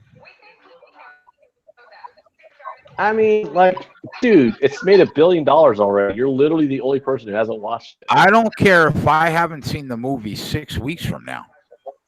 Don't do it. Another 3 by Lowry. Wow. Wow. Wait, Jay, you got the money line? Yeah, I took him at even money. Wait, I thought they were plus something. They were like plus 160 down 13, but they cut it to 7 and I took a shot at even money. Now they're down 3 with the ball and 1 minute and 11 seconds to go. Lowry's smelling himself. What a choke job this would be. All right, so you watched Game of Thrones last night, right? I know that. Yes, sir. Twatty, are you into Game of Thrones? I would rather have sex with a wall. Twatty, how fucking dare you? What did he say? Like, my internet's breaking up so bad right now, I can't hear what he said. He said something like, I would rather have sex with a wall or something. All right. So, Jay, let's just agree right now that it's a 1-point game, 46 seconds left. Holy shit. No spoilers, everyone's saying. Yeah, no spoilers. Oh, yeah. Fucking blow me. Oh my God. No spoilers. What else are you doing on a Sunday night besides watching Game of Thrones? You absolutely have to respect that. Oh my God. What are you doing on a Sunday night besides watching Game of Thrones? If you're a Game of Thrones fan, you watched that shit last night. Don't give me none of this no spoilers bullshit. It's Monday night, God damn it. We are 24 hours removed from the premiere of that episode. If you're a Game of Thrones fan, you've already watched it. So if you're saying no spoilers, you're just trolling. Because if you really liked Game of Thrones, you already fucking know what happened. So now that I got that out of the way, and not everybody's ahead. Not everybody's like me and you like that are counting the minutes till the episode. So I'm giving everybody right now a spoiler warning. Spoilers We're ahead. gonna lose half the viewers though. Spoilers in 5, 4, 3, 2, 1. Here's the spoilers for Game of Thrones last night. All right. How fucking awesome was it watching Lyanna Mormont, that stupid, obnoxious little bitch, fucking die in the Battle of Winterfell? Oh my God, I popped a goddamn boner watching that 11-year-old little girl fucking get crushed to death by that zombie giant. That was fucking amazing. And okay, I'll get it. The one badass thing she ever did was in her death, she stuck that thing in the eye with the dragon glass dagger and killed the zombie giant. So I'll get it, all right? You finally did something badassly on I'll tell you, that was a really cool way to kill her instead off. Of just being an 11-year-old girl, all right, who liked to talk a lot of shit and only had 20 fucking men that you – I mean, you're one of the most useless houses in the North, all right? House Mormont, she has like 20 fucking knights. They're a small house. They have like 20 fucking knights. Where's House Manderley? They run fucking White Harbor. That's a goddamn city. Where was House Manderley? They have like 30,000 soldiers. Lyanna Mormont's out there talking shit to everybody. She's got 20 fucking knights. Guess what, Lyanna Mormont? You got crushed by the zombie giant. Fuck you, you little cunt. Oh God, that was so good watching her die. Made me. I could eat that up. I could watch that all day long. I hated that little kid. Little kid. They just missed a game-tying 3-point shot. Fucking terrible. No, but what else was great, though, was like the episode was amazing. Like the cinematography, the action. Like, how great was it watching the fucking dragons, like, in battle, just that they're fighting the zombie ice dragons, like the live fire dragons fighting the zombie ice dragon in battle when they're going up against the Night King. Fantastic. Everything in that episode was a 10 out of 10 until the ending. I'm sorry. I'm in the you know what? Are you fucking kidding me? That was the ending? That was the ending. We didn't get like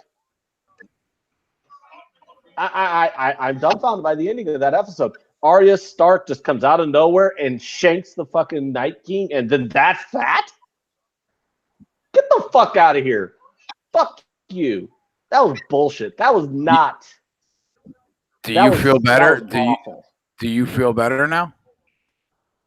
What did you think of the ending, Jay? Because I already spoiled it. I already told everyone that Arya Stark shanked the Night King. What did you think of the ending, Jay? I thought like it was cool that if you really paid attention to the 8 seasons, I mean, she was basically groomed to kill that guy at that moment. Like if you go back and look at everything, I thought it was a little anticlimactic. A little.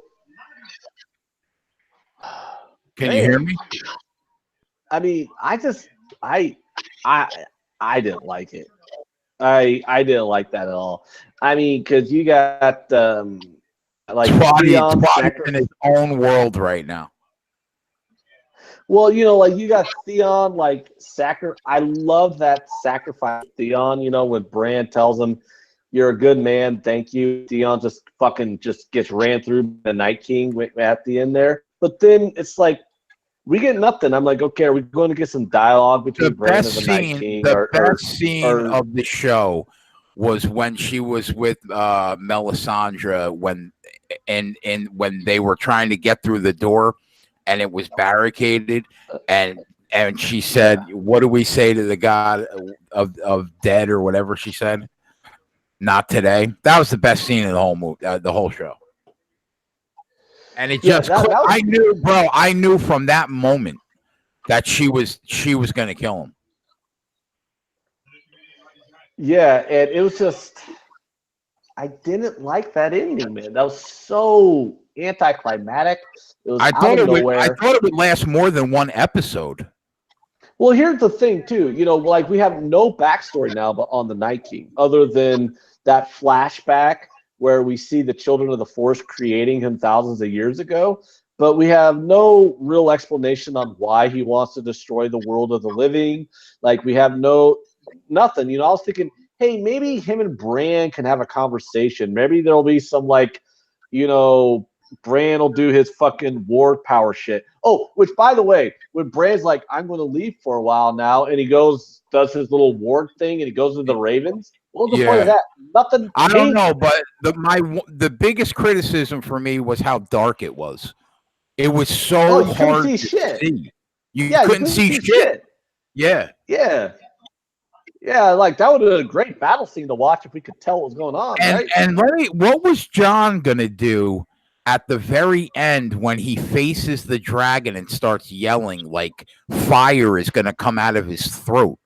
Like what it was John was a video game character who was facing a boss, and he realized, oh, I can't beat this boss in this video game, so I'm just gonna hide behind this until, you know, Arya comes out of nowhere and shanks the Night King, and then the fucking dragon dies because the dragon's controlled by the Night King. When Theon goes out like on his shield in a blaze of glory, all I thought to myself was, she couldn't have showed up 90 seconds earlier. Well, what I want to know is, like, so we're like, and I'm like asking, you know, like, okay, how did Grey Worm, Brienne, Podrick, Sam, how did Sam make it through the night, though? How did Sam get to the morning? Because here's the thing, all right? One of my favorite characters in that entire series, and he's one of the most underrated characters in the series, was Ed, all right?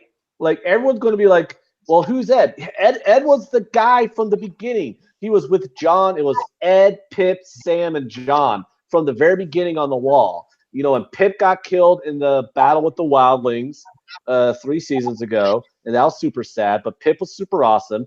And then Ed was fucking hilarious. Ed was one of the best characters on the show. He was one of the most underrated characters on the show, and he dies saving Sam.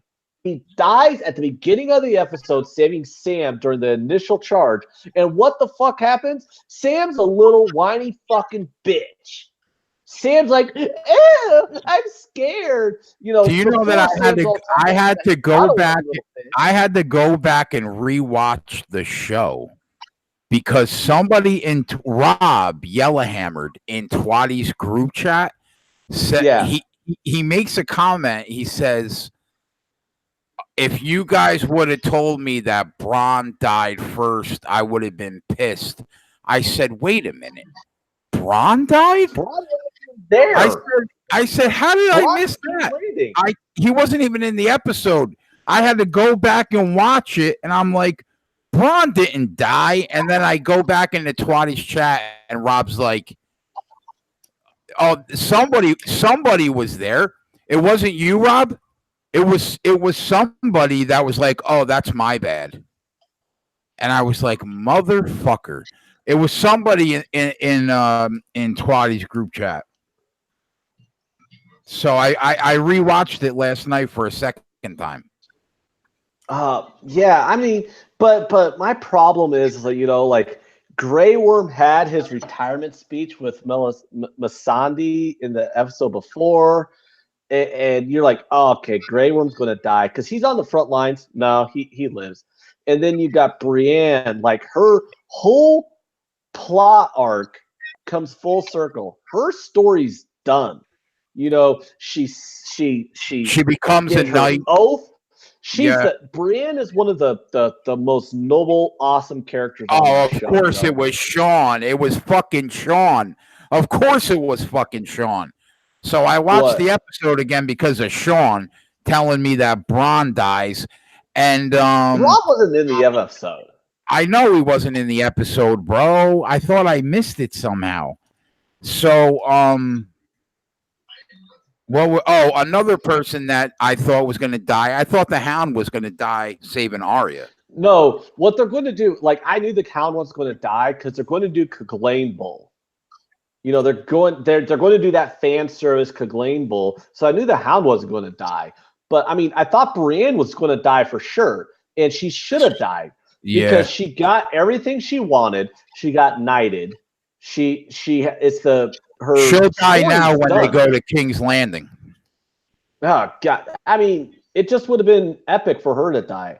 But how great, though, was it for Jorah Mormont? The way he went out, that was how he should have gone out. I'm so 100%. glad they gave him that respectable death where he 100%. goes out protecting Dany, and that was just amazing. The way he just goes out protecting Dany. Melisandre played such a huge and great role in that show, though.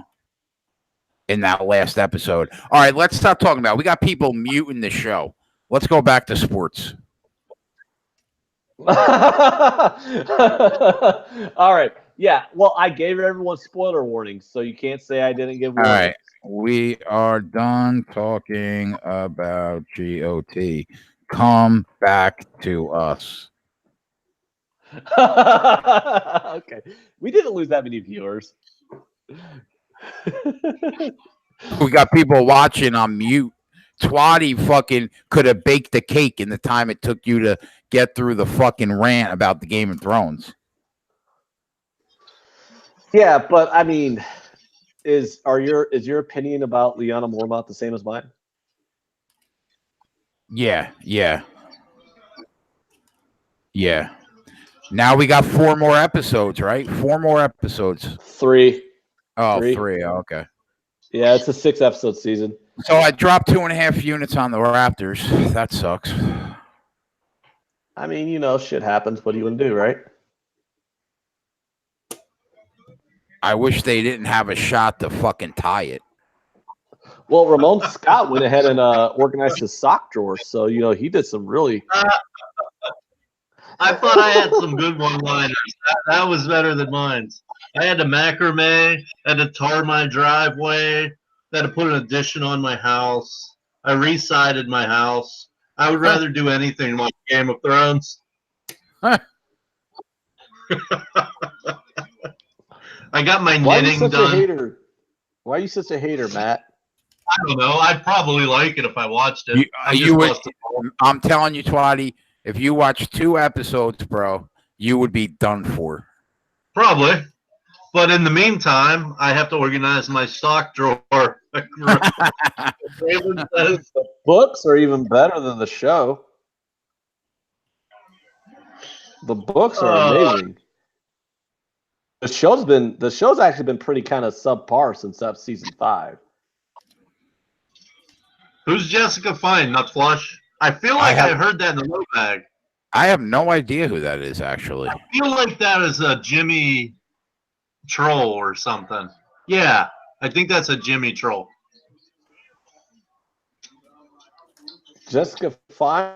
Oh, I remember that. Yeah, that was a Jimmy Troll. Yeah, I think that was a Jimmy Troll. You've hit big time when you got trolls. Raymond said I actually put it on one of the screens without sound just to say I had it on. That's even better. That's fantastic.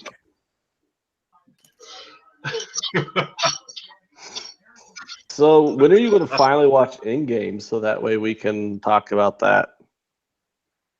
When I do, I'll let you know.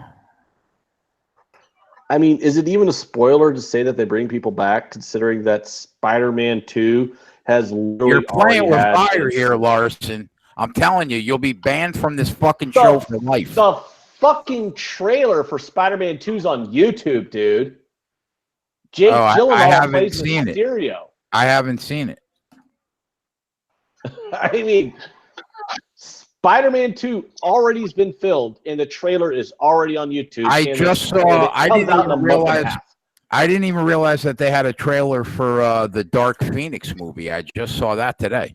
Yeah, but Black Panther 2's already been announced. Doctor Strange 2's already been announced. So saying they get brought back is not a spoiler. Yeah, I mean, yeah. There's literally a trailer. Right now, you can go on YouTube right now. We're on YouTube. I know somebody's gonna bite it, and I just don't want to know who.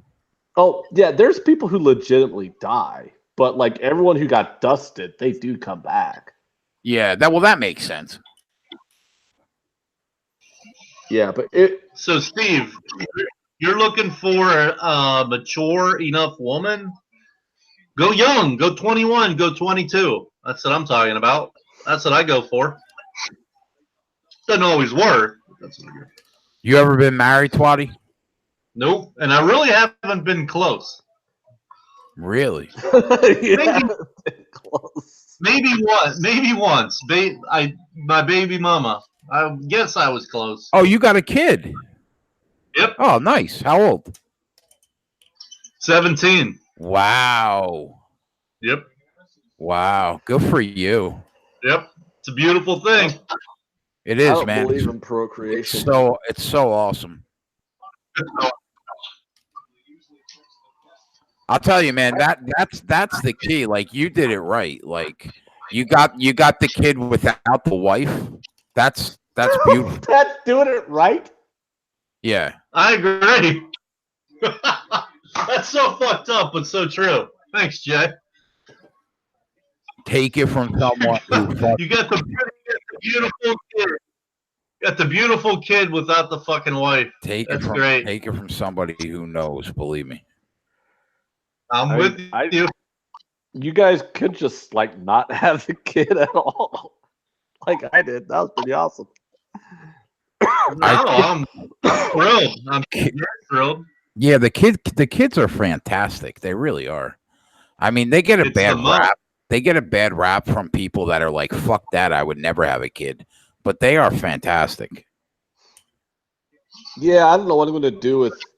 I mean, my life without a child was just so terrible. With all this free time and disposable income and ability to do whatever I want without having to get a sitter. I mean, what would I ever do? But what would I ever do with myself that I don't have a kid? But to most parents, right? All the free time that you have to go out and do what you want is not as fulfilling as 50% of the stuff that you do with a kid that you have. And you won't know that, and anyone can tell you that, Aunt. And we can tell you that till we're blue in the face, but you'll never know it until it happens. Right. Well, I can't believe how much I changed. I would have been dead already. Oh, me too. I can't even tell you how much I changed for the better after I had a kid. I could believe that. I mean, you're not pulling people out of porta potties to collect money for a rookie anymore. I'm telling you, bro. Man, she saved my life. I agree, Jay. Flipper 13, my favorite man. Have you been following the spreadsheet? I ask everyone that I sent the spreadsheet to, and half the people are saying no. Well, I am not one of them. They pay you for your picks and then they don't follow them? That seems a little counterproductive. No. Flip is just a friend of mine. Okay.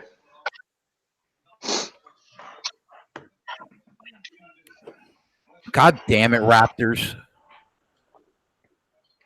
Oh, what's Nut wrong, Flush, Jason? do you live in Vegas? Do you live in Vegas? No, you don't live in Vegas.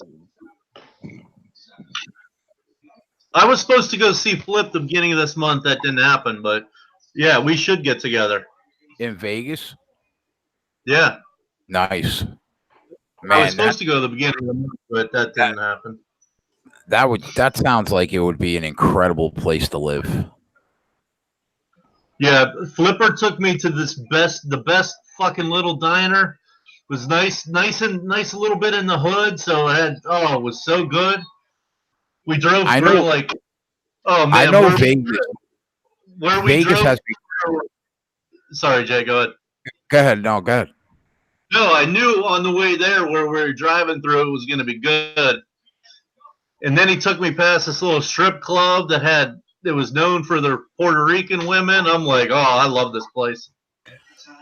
I know that Puerto Vegas Rican has become so pricey. Like even like food, like just to buy food out there could be expensive.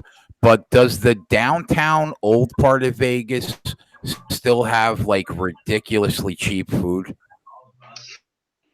Well, I stayed at for the SBR. I stayed at the Golden Nugget, and yeah, I think like anything, if you know from what and Flip would know better than me, but if you know the certain days they run the specials, this day is prime rib, this day is this, you can fucking eat there just as cheap as you can eat anywhere. Well, whatever happened to doesn't anything ever get comped anymore?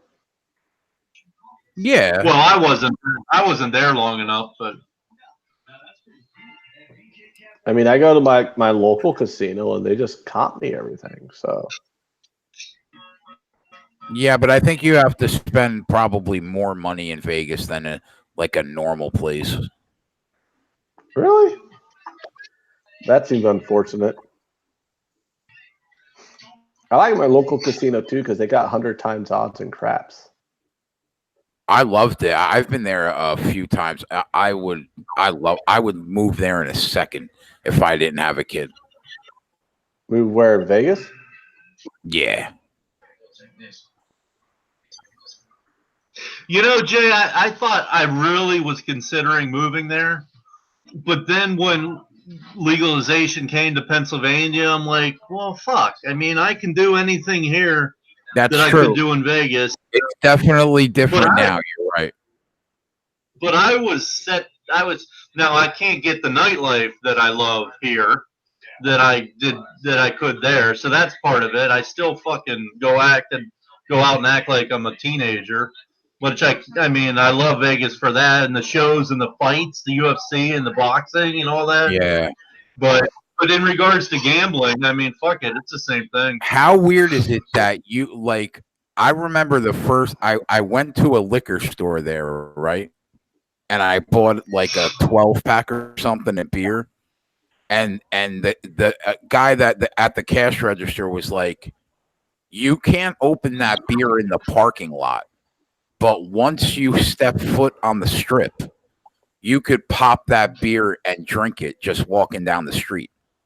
But you can't pop it in the parking lot because the parking lot is private property. But you could drink anywhere in Vegas on public property. Yeah.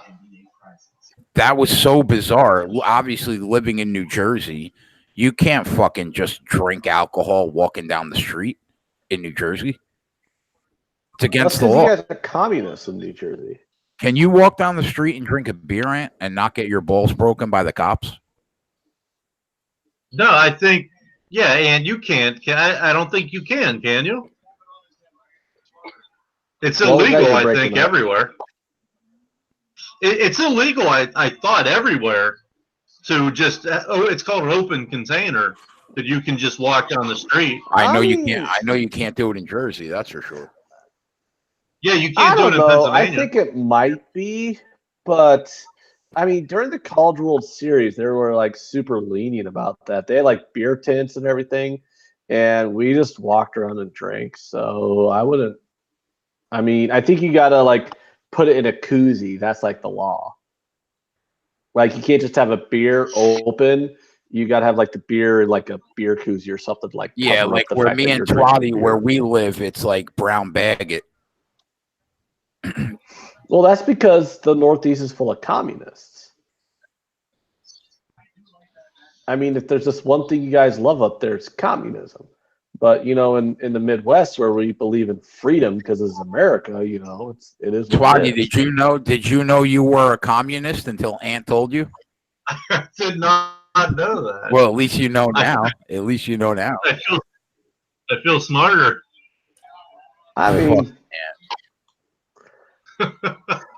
Raymond's got some funny shit tonight. Oh, Jesus. Where's my man? Oh, what's his name? Always makes me laugh in here. Fuck, I can't think of his name. You guys see Noli or Max in the chat? No, I sent an invite to Max, and I haven't seen Noli pop in yet.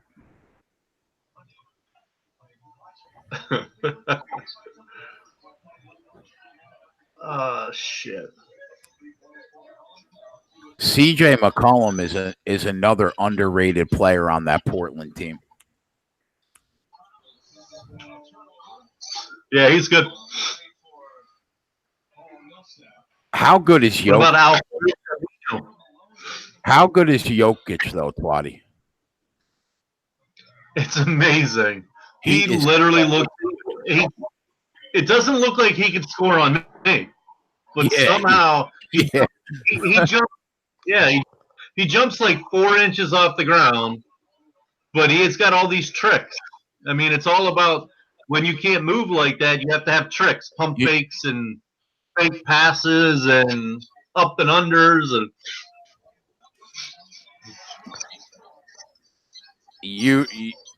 You know. Oh, and Raymond's your number one fan, bro. At least you got one of them.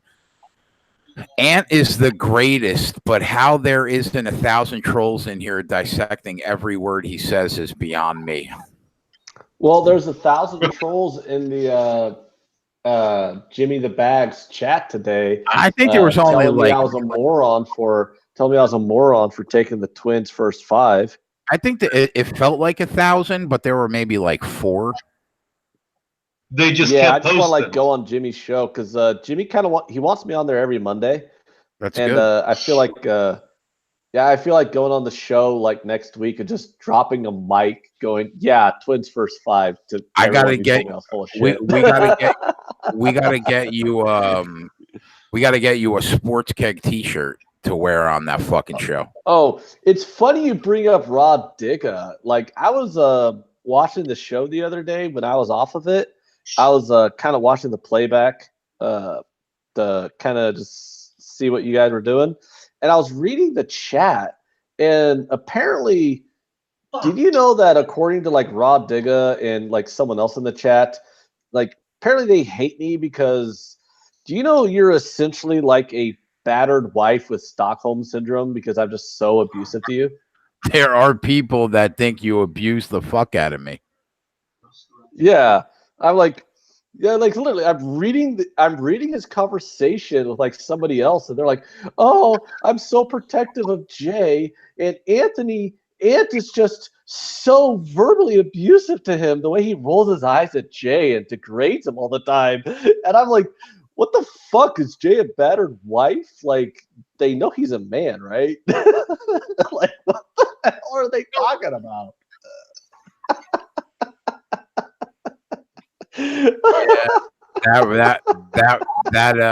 That Rod Digga is not team Ant. Yeah, but I'm starting to think he might be a pussy in real life. You know, it's like, oh, gee, I'm so sad that this guy, I think he verbally abuses this other guy. Like, does he know we're like best buds? Does he not get that? Yeah. I don't think he had an older brother growing up or something. Like, I don't know. You know, like, I don't think he had male friends or like a brother growing up because I don't know. Like, me and my buddies, we just bust each other's balls all the time. It would be a pretty boring show if we agreed on everything. Well, yeah, but I'm like, you know, me and my brother, you know, we would die for each other, but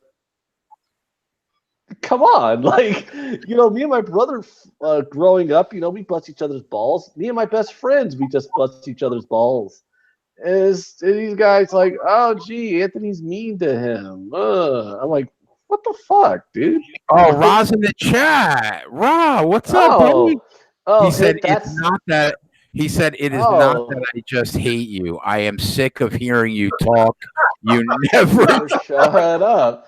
Oh, well, I mean, you can quit hearing me talk if you just come on over and suck my fucking cock. He said it's not that. I just hate you.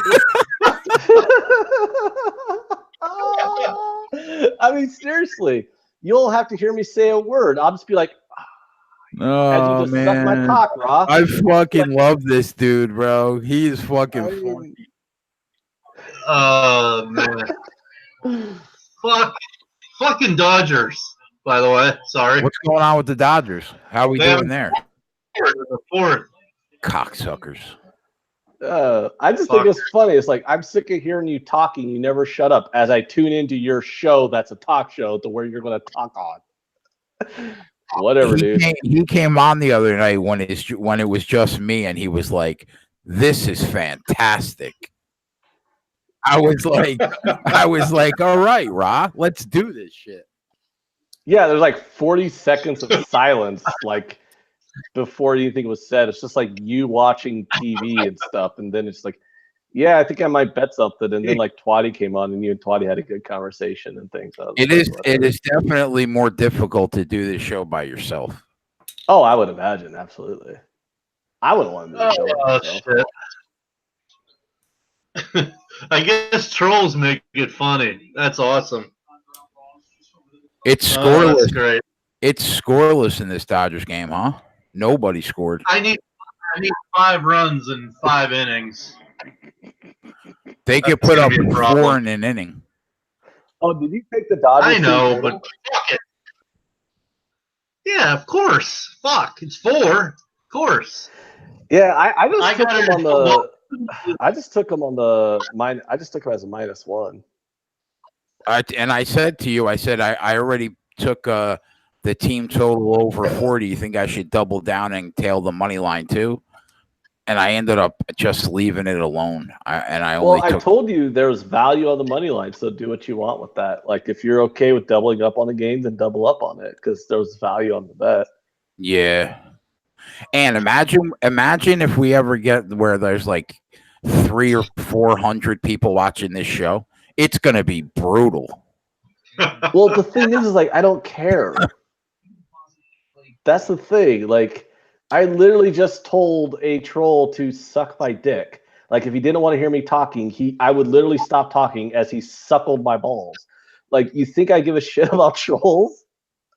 But here's what's amazing. Let me tell you something that's amazing for me. And this is not me being the fucking man. I'm not. I'm a fucking idiot. But somehow, in 3 years on Twitter, I haven't yet to have one troll. It's too. Amazing. I think it's just I've gotten lucky more than anything. And I try to go out of my way to be polite to everybody. Me too. But it's amazing that I just haven't had one yet. And I know it's coming, and I just try to be nice, and I'm sure it's just more lucky than good. You know what I mean? But it's I'm sure it's coming. So. I'm sure it'll happen once I start losing. Sean says you don't check the chat fast enough for 300 people. That's true, Jay. Like you'll go like 5.5 minutes without even looking at the chat. Well, I'm always reading it. I just don't always comment on it. Oh yeah, that's true. Adam said you posted by. Keep your word. Posted by. Yeah, well, Ross said, I'm out. I'm never watching this show again. Ross, come on, stay. We enjoy it. He said that a week ago. No, he said that a week ago. Oh, yeah, fuck that. He needs to stay. We all need some trolls. I said we need every viewer we can get. He can hate watch me if he wants. I know who that is, Flip. You've only had one? Flip, you can be trolly sometimes. I'm surprised.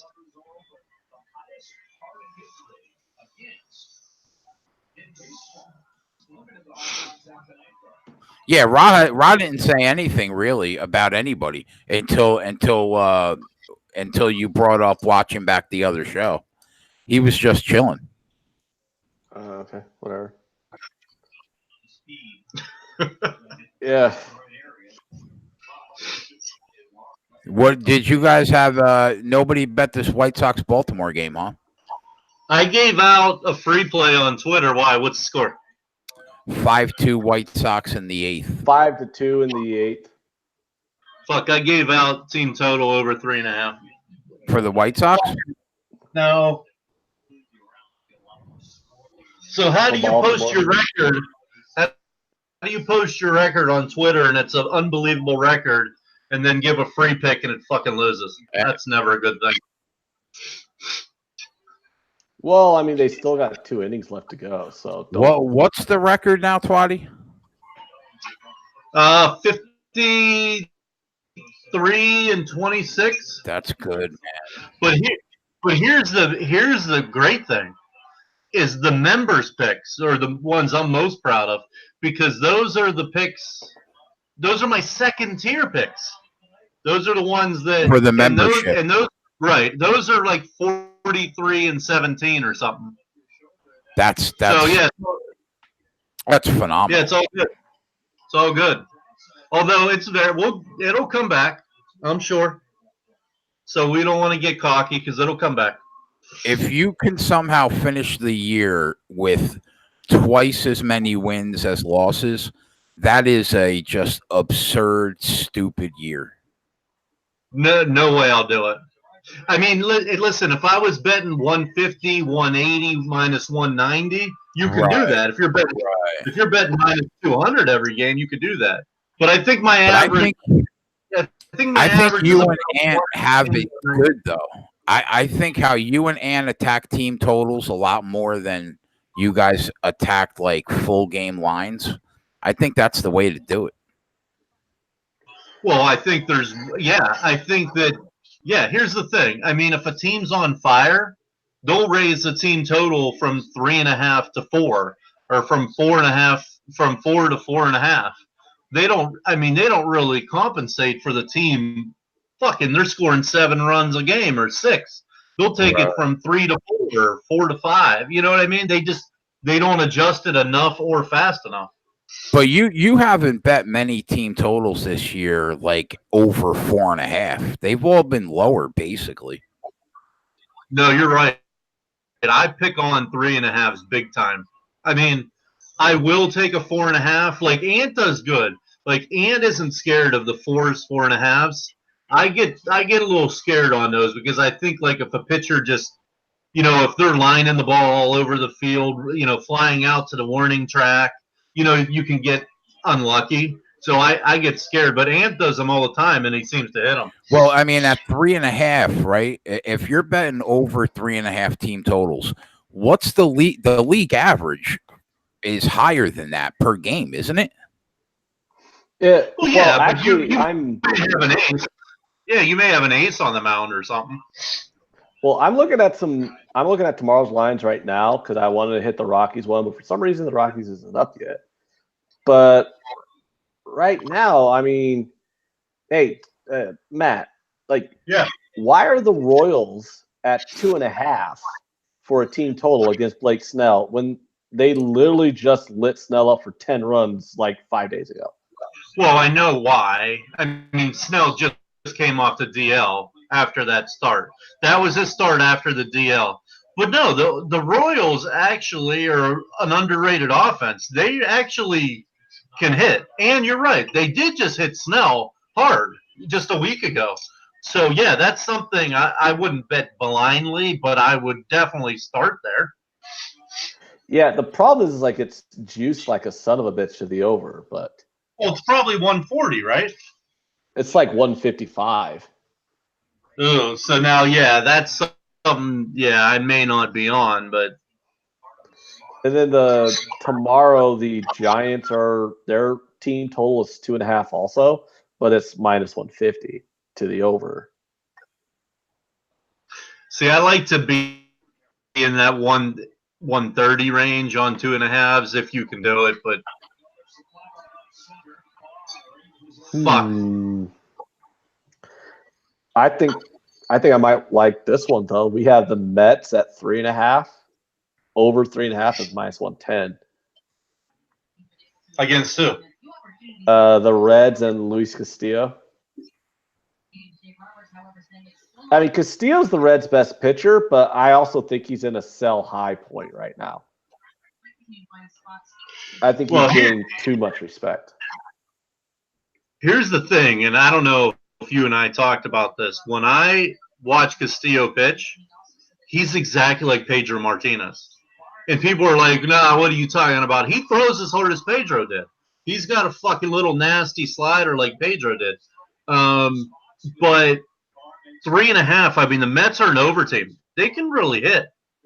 So that is one that I would look at and hoping to get his pitch count up and get him out of there, get 1 or 2 off of him, get him out of there, and then you could get to the pen for 1 or 2 and cover that. So in the chat, people are asking if we could get Pete Lobag on the show.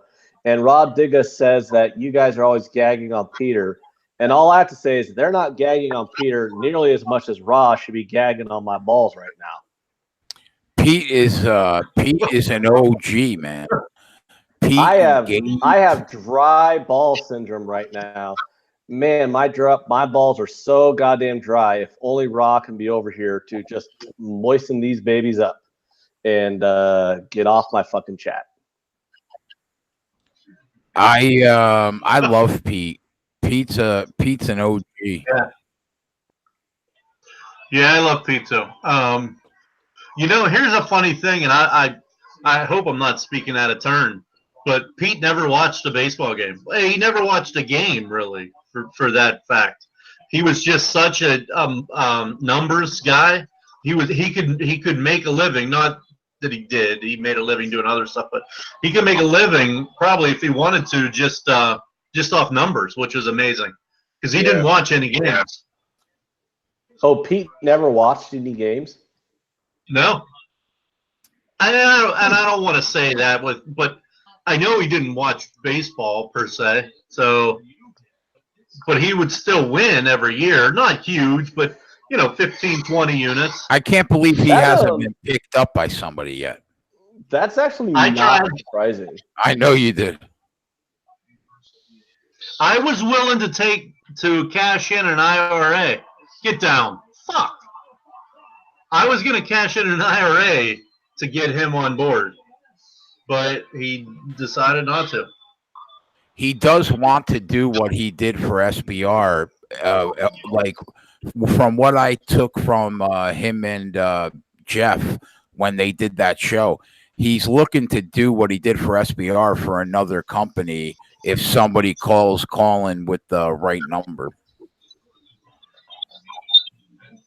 I mean, I don't want to tell you what I was going to give him, but it was a good number. Flipper knows the number. Was it a fair number?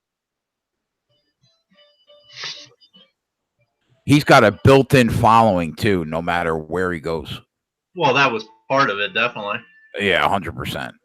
That was smart by you.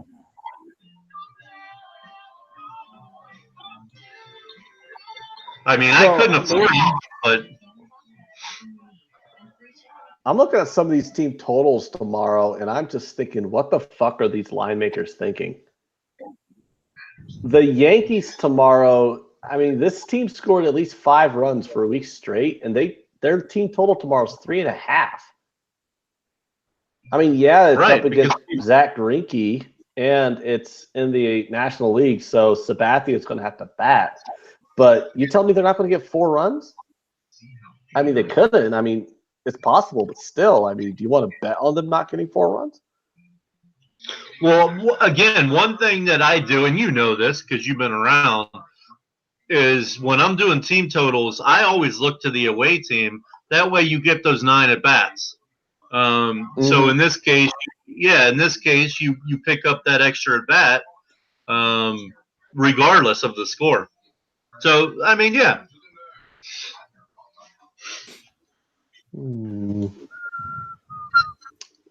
I think I might have to take that one.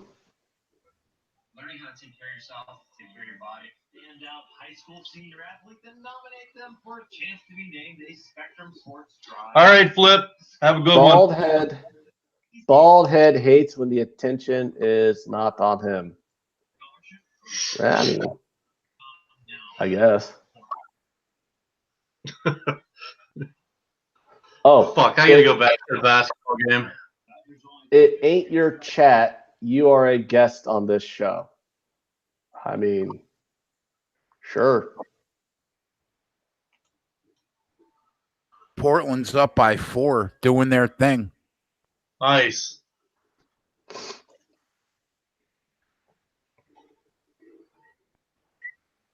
Are you guys going to do something in game or no? I don't know. I'm thinking about that right now. They're both minus 110, basically. I'm looking at these lines for baseball tomorrow, and I think I'm going to hit a couple of them now. Yeah, I need to look at them tonight. Here's the problem I'm having, guys. It's just been over the last couple days. I'm up all goddamn night. I'm up until 3 in the morning. I get these great lines. I send them to my clients. They wake up at 10, 9, and they're fucking moved. I don't know what to do. There's nothing I can do. Well, like give them a buy-off point because I understand what you mean. Because I'll hit lines on the overnights just because sometimes you want to get that opening number if you know the line's going to move.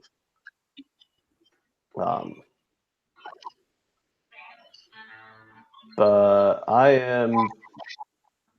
I'm thinking about what do you think of this one? The Oakland Athletics team total over 4.5 at +120 against Porcello, who's a huge fade for me this season.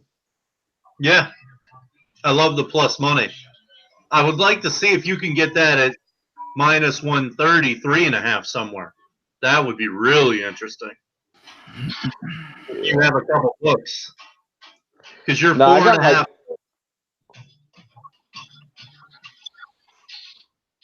Yeah, the problem is I go through my local for the most part. I don't have like money in another book. But I just look at the Porcello's a huge fade candidate for me this season. He's a guy who I'm like trying to look for spots to fade with team totals. And Oakland also has a lot of positive regression coming with their metrics. Because just like I was talking about before, where the Reds BABIP is an outlier on how low it is, Oakland's in that same boat. Like Oakland's lineup's way better than what it's been producing. By the way, I just want to throw this out there. If anyone wants a MLB contest, I'm game for that, and I'll give you odds. So just to anyone out there who's listening or in the chat or whatever, and I'll give you odds. I told Twatty he never had his shot to get that $500 back. I thought for sure he would have been wanting to do a baseball contest with us. So my 500, my 550 to anyone's 500, we'll say, or my 1,100 to their 1,000. So that's -110 odds. Twatty laying the 110 down.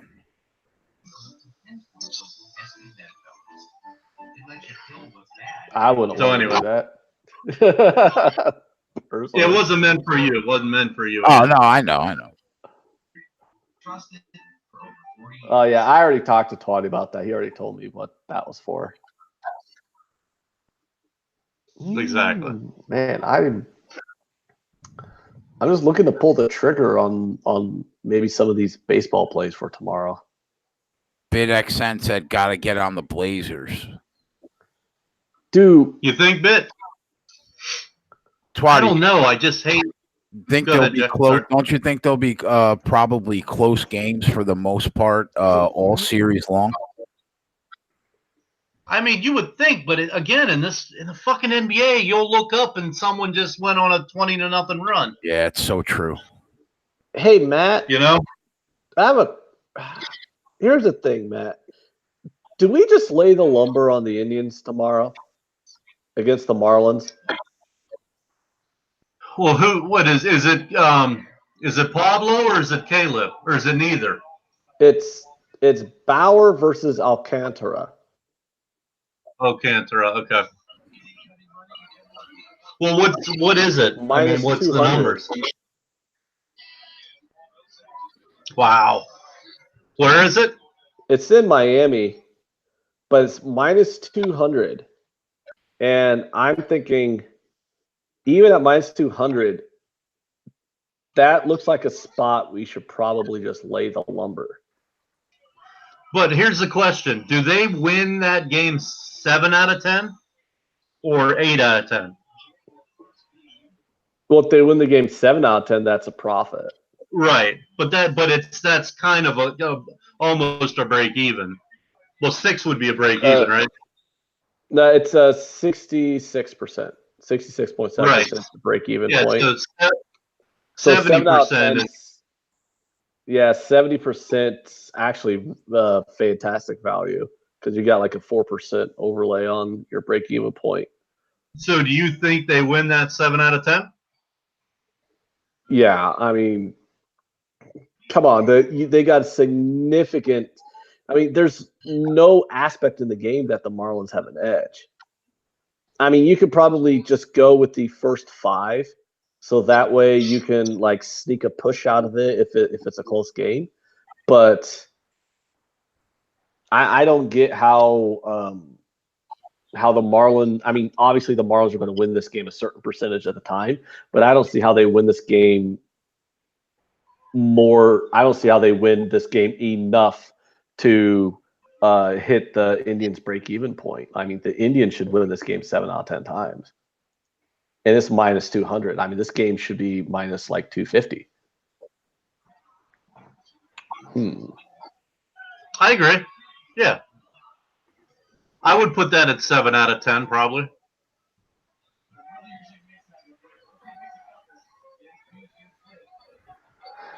Alrighty, so I'm probably just going to make some plays now on baseball. I'm going to go. Are you confident enough to do full game or just first 5?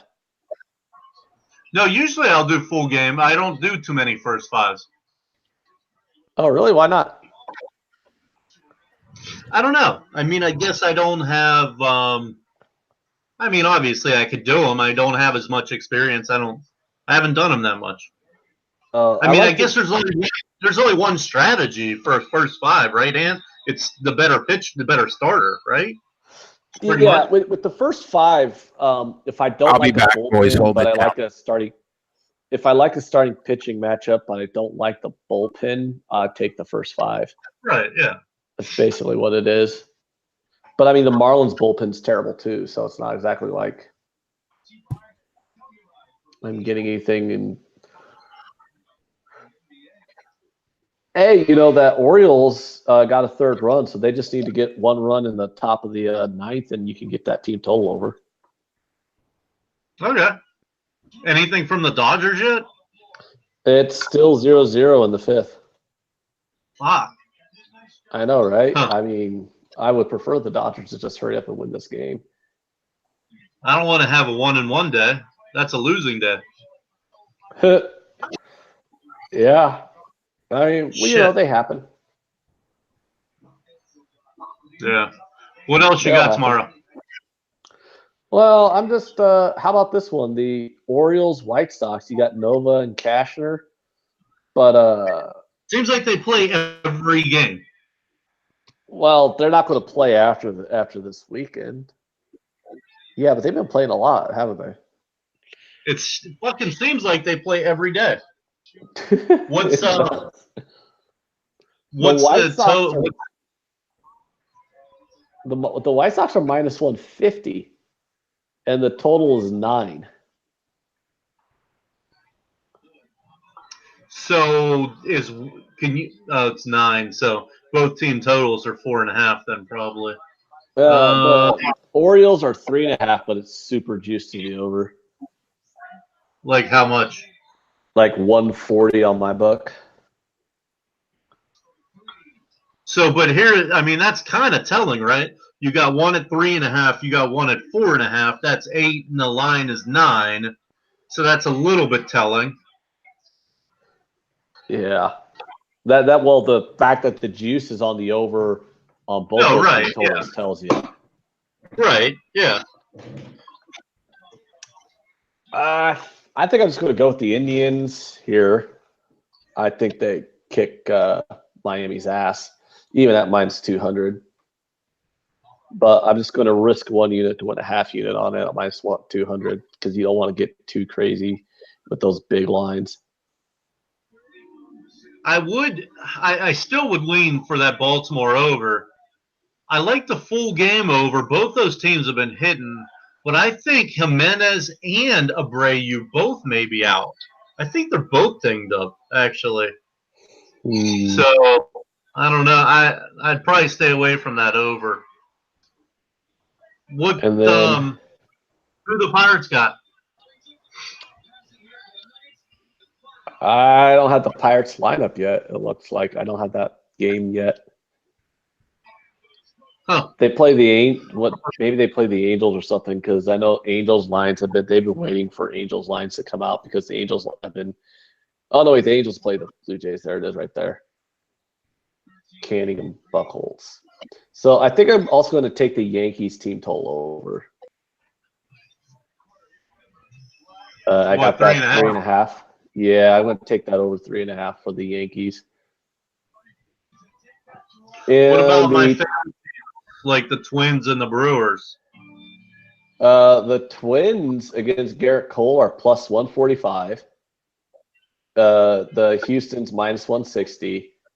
And the total's 8. The Astros are 4.5, and the Twins are 3.5. And you're getting plus money on over 3.5 for the Twins. Really? Yeah. I like that. Yeah, I mean, I like Garrett Cole, obviously, but he's having a down year. Yeah, this. Wait, who's on the mound? Who's on the mound for Minnie? Pineda. Oh, I probably like that over too. The over 8? Probably. I can't disagree with that.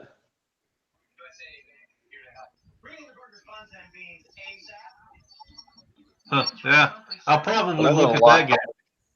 I'm going to lock those in right now. I'm just taking the Indians minus 200 against the Marlins. And say what you will, I'm just going to lay that lumber.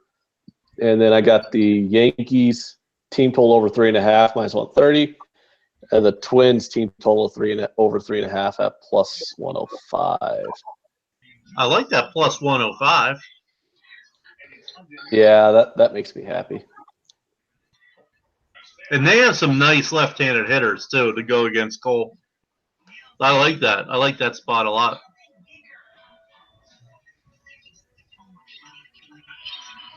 What else you got? Let me go back into that and see. The Blazers Nuggets. That's a close game. 49. Yeah, 49-45 in the second quarter. I wonder what was the pregame line on that? Is it 4, I think? Or 6? No, that's probably why they don't have anything out there yet for that.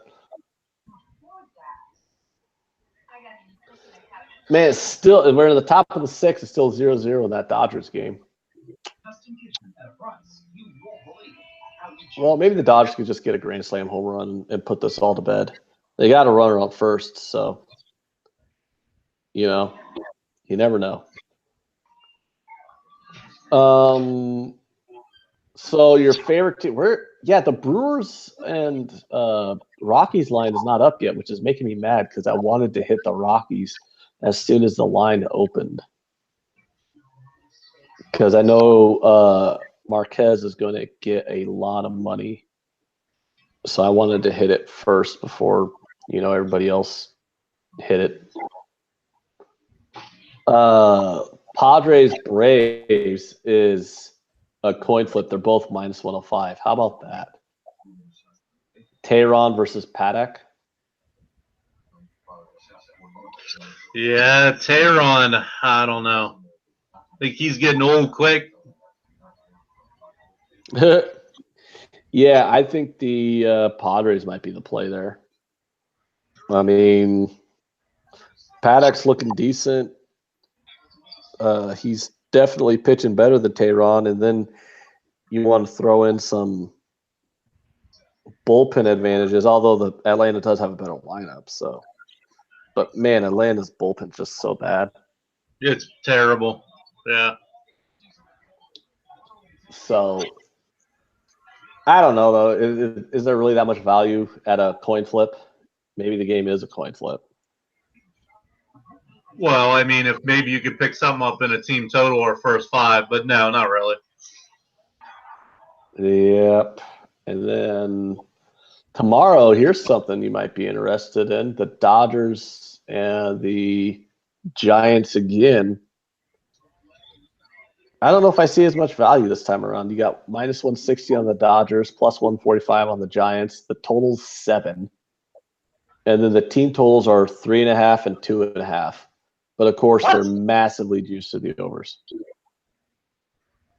Yeah, Well, you're probably looking at like 3 and 4. Who the fuck's on the mound that would have the Dodgers at a 3.5? Pomeranz. Are you fucking kidding me?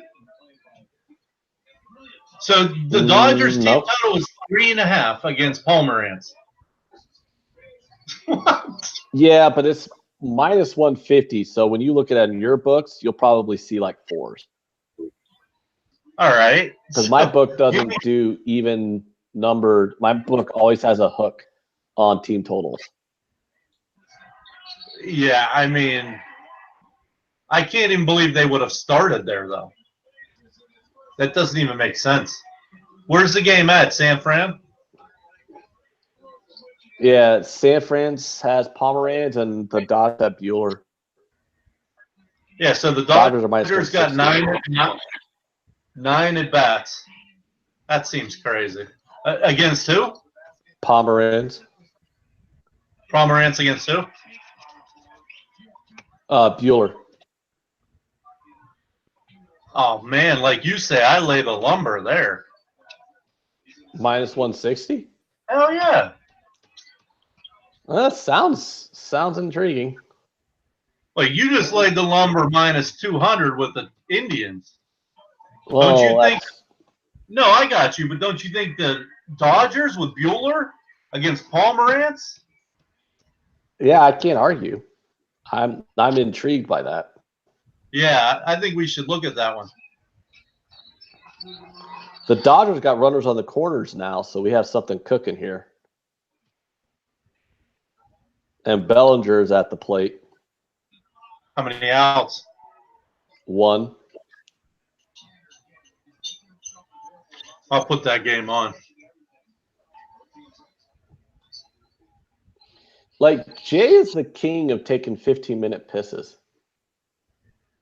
No, he's obviously taking a shit or something. I mean, right? No, when he first called me, I was taking a shit. That's why that's why I answered the call on my phone. Because and it's like that's why I had the camera off on my phone. These fucking White Sox somehow score 4 or 5 runs every night. I don't know how. Yeah, it's weird. They're not like particularly good. I mean, so we're gonna have an interesting second half lines here coming up soon because we got a really close game. Isaiah's saying, hey, what's up, Isaiah? He's saying Dodgers are on the board. Fuck, I need 4 more.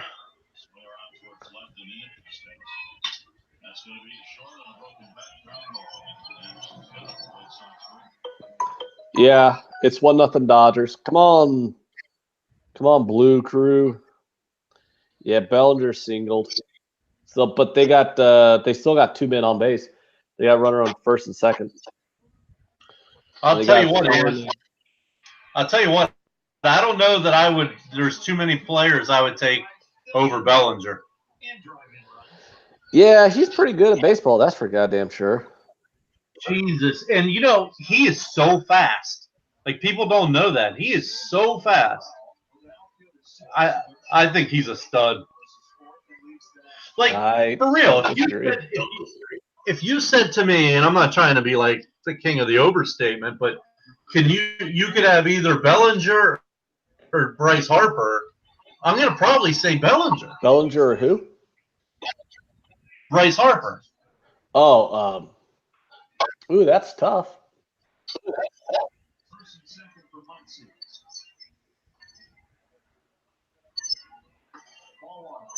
Muncy needs to go yard here. That'll be 4 runs.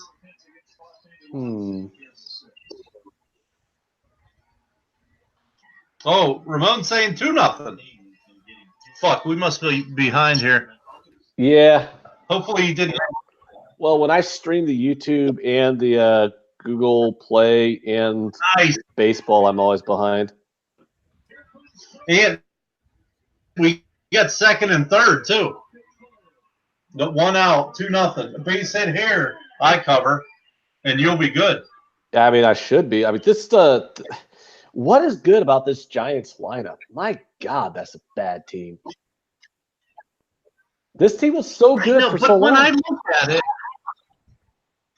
I know when I look at it and I see Crawford and Belt and Posey, and Longoria, I think, well, what the fuck? They at least have some names, but they've all fucking fallen off the earth, haven't they? Well, isn't Longoria 67?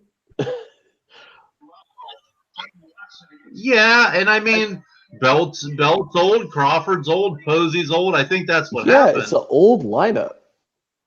It's an old lineup, you know? I mean, those are names. Those are names from like 2012. Right, yeah, I mean, this exactly. is 19, you know? It's just – and Ramon Scott says, terrible hitting, great pitching. I mean, I can't completely disagree with that. I mean, I don't know if their pitching's great, but their pitching's definitely – they definitely have pretty decent pitching. I mean, it keeps them in Well, the games. Giants have a good bullpen. They have a good bullpen. I'm not really sold on their starters, and obviously he knows the team probably better than me. But I'll tell you what, Derek Rodriguez, I swear, is doing it with smoke and mirrors. I watched that guy pitch, and I'm like, holy fuck, I could go in there and hit against this guy. But he managed to get people out, and Samardzich's fucking older, and Bummy's older. I don't know. And they got fucking Stratton. Oh my God, is it? Yeah, Stratton. Is that who I'm thinking of? Yeah, Their number 4. Yeah, Chris Stratton. He's dog shit. Right, and I'm like, how are these guys doing it? But they are. Gerardo says he lives 4 blocks away from Dodger Stadium. Nice. See you, Nut Flush. You're the man. I'm back. What up, Jay? All right, Jay, you got me for about 10 minutes. Yeah, we'll call it a night then early. Well, I'm about to go to bed because I got to be up at 4 a.m. So I literally have to be up in like 5.5 hours. All right, brother. So, all right, Ant.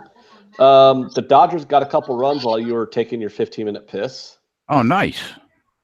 Yeah. That's good. And we got second and third, 1 out. If we get a single here, we'll be – well, I'll cover my 3.5. Some of my guys won't, though. But Oh, I think I have let me see what I got it at. Oh, Jay, while you were gone, I also made some plays for tomorrow.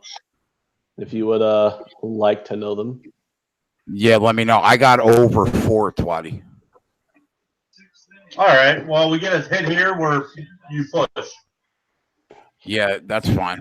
What do you got, Ant? All right. I got Cleveland Indians money line, Minnesota Twins team total over 3.5. Right. New York Yankees team total over 3.5. Okay. Hey, Gerardo, what did I give out for the member tonight? Was it the Dodgers or was it the one that hit already? Fuck, I can't even remember. I'll tell you right now. Hang on.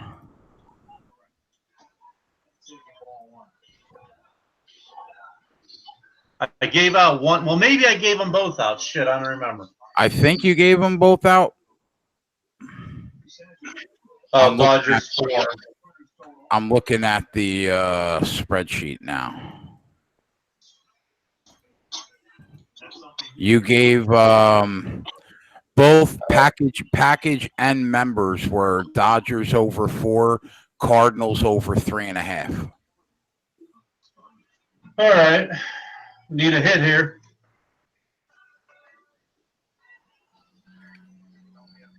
I'll bet, Ant, whatever you're on, I'll. No, are you kidding me? Did you just see how hard he hit that fucking ball? No, I didn't see it. He hit the infield was in, and he fucking killed the ball right to the shortstop, through to third double play. Are you putting the tweet out tonight, Ant, of the place? No. Rich, what was that about? I'll probably put out tomorrow.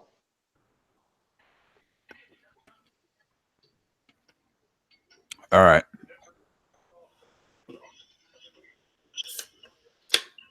Son of a. What happened, My Twatty? live bets went 1-1. Yeah, I For saw break that. So even. you broke that. So you broke that even. Yeah, I broke dead even on my 2 live bets. So let's go Dodgers, and I'm going to go to bed. I took Portland at even money, so we lost a unit there. So on the show, anyway, I lost 2.5 units. If I can get the Dodger total home, it'll only be 1.5 units.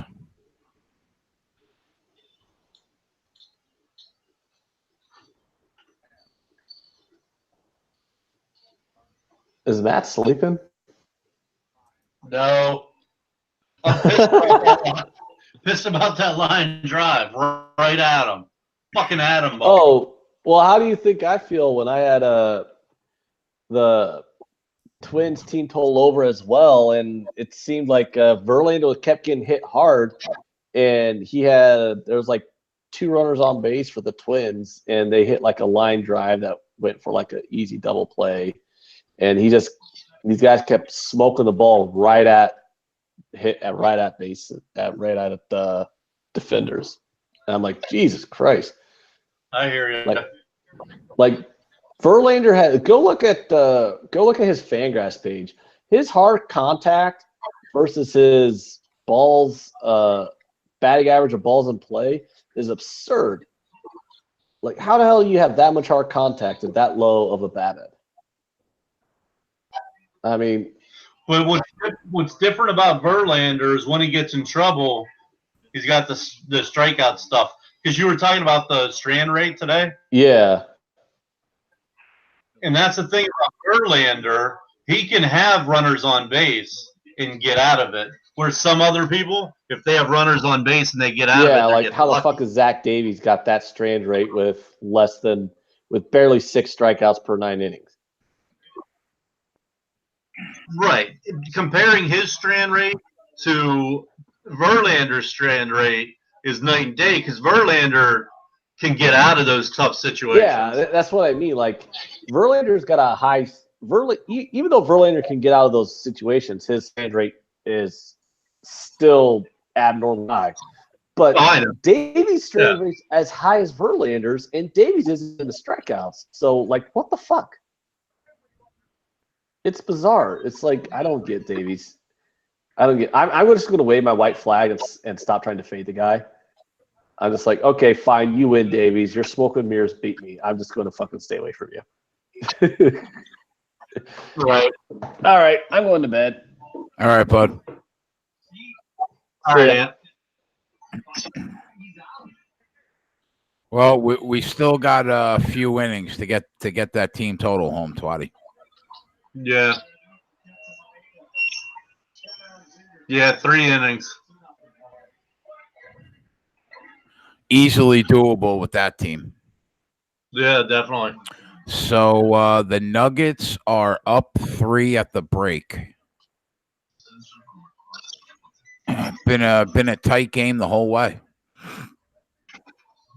Yep.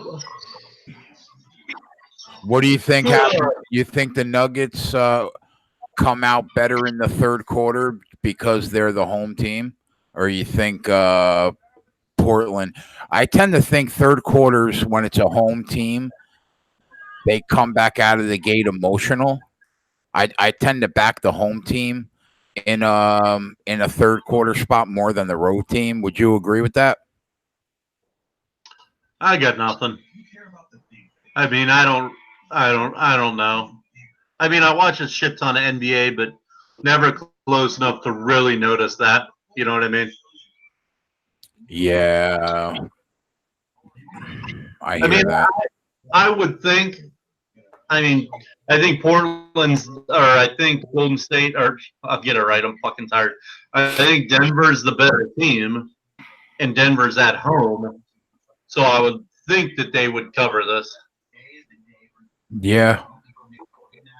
And Enes Kanter, his shoulder looks hurt. He keeps like you could see him on the court complaining about it. Yeah, he was hurt last game too, though. He is an important piece for that team. offensively, that guy is unbelievable. Too bad he can't guard Yeah. anybody. Yeah. Oh, we were talking about Jokic before. You know who is sky high on Jokic is Shaq. He absolutely loves him. You talking about Nurkic? Jokic or Nurkic? Jokic. I think I'm talking Jokic. about. You talking about Denver. Denver? Oh, Yeah. okay. I'm sorry. I thought you were talking about Nurkic. No, he absolutely loves him. He thinks he's a year or two away from being an elite level big man. I mean, coming from one of the best big men of all time, you have to take that with some weight. The guy and the kid is an incredible passer, isn't he? Oh yeah, I think he's already there. I think he's already there, definitely.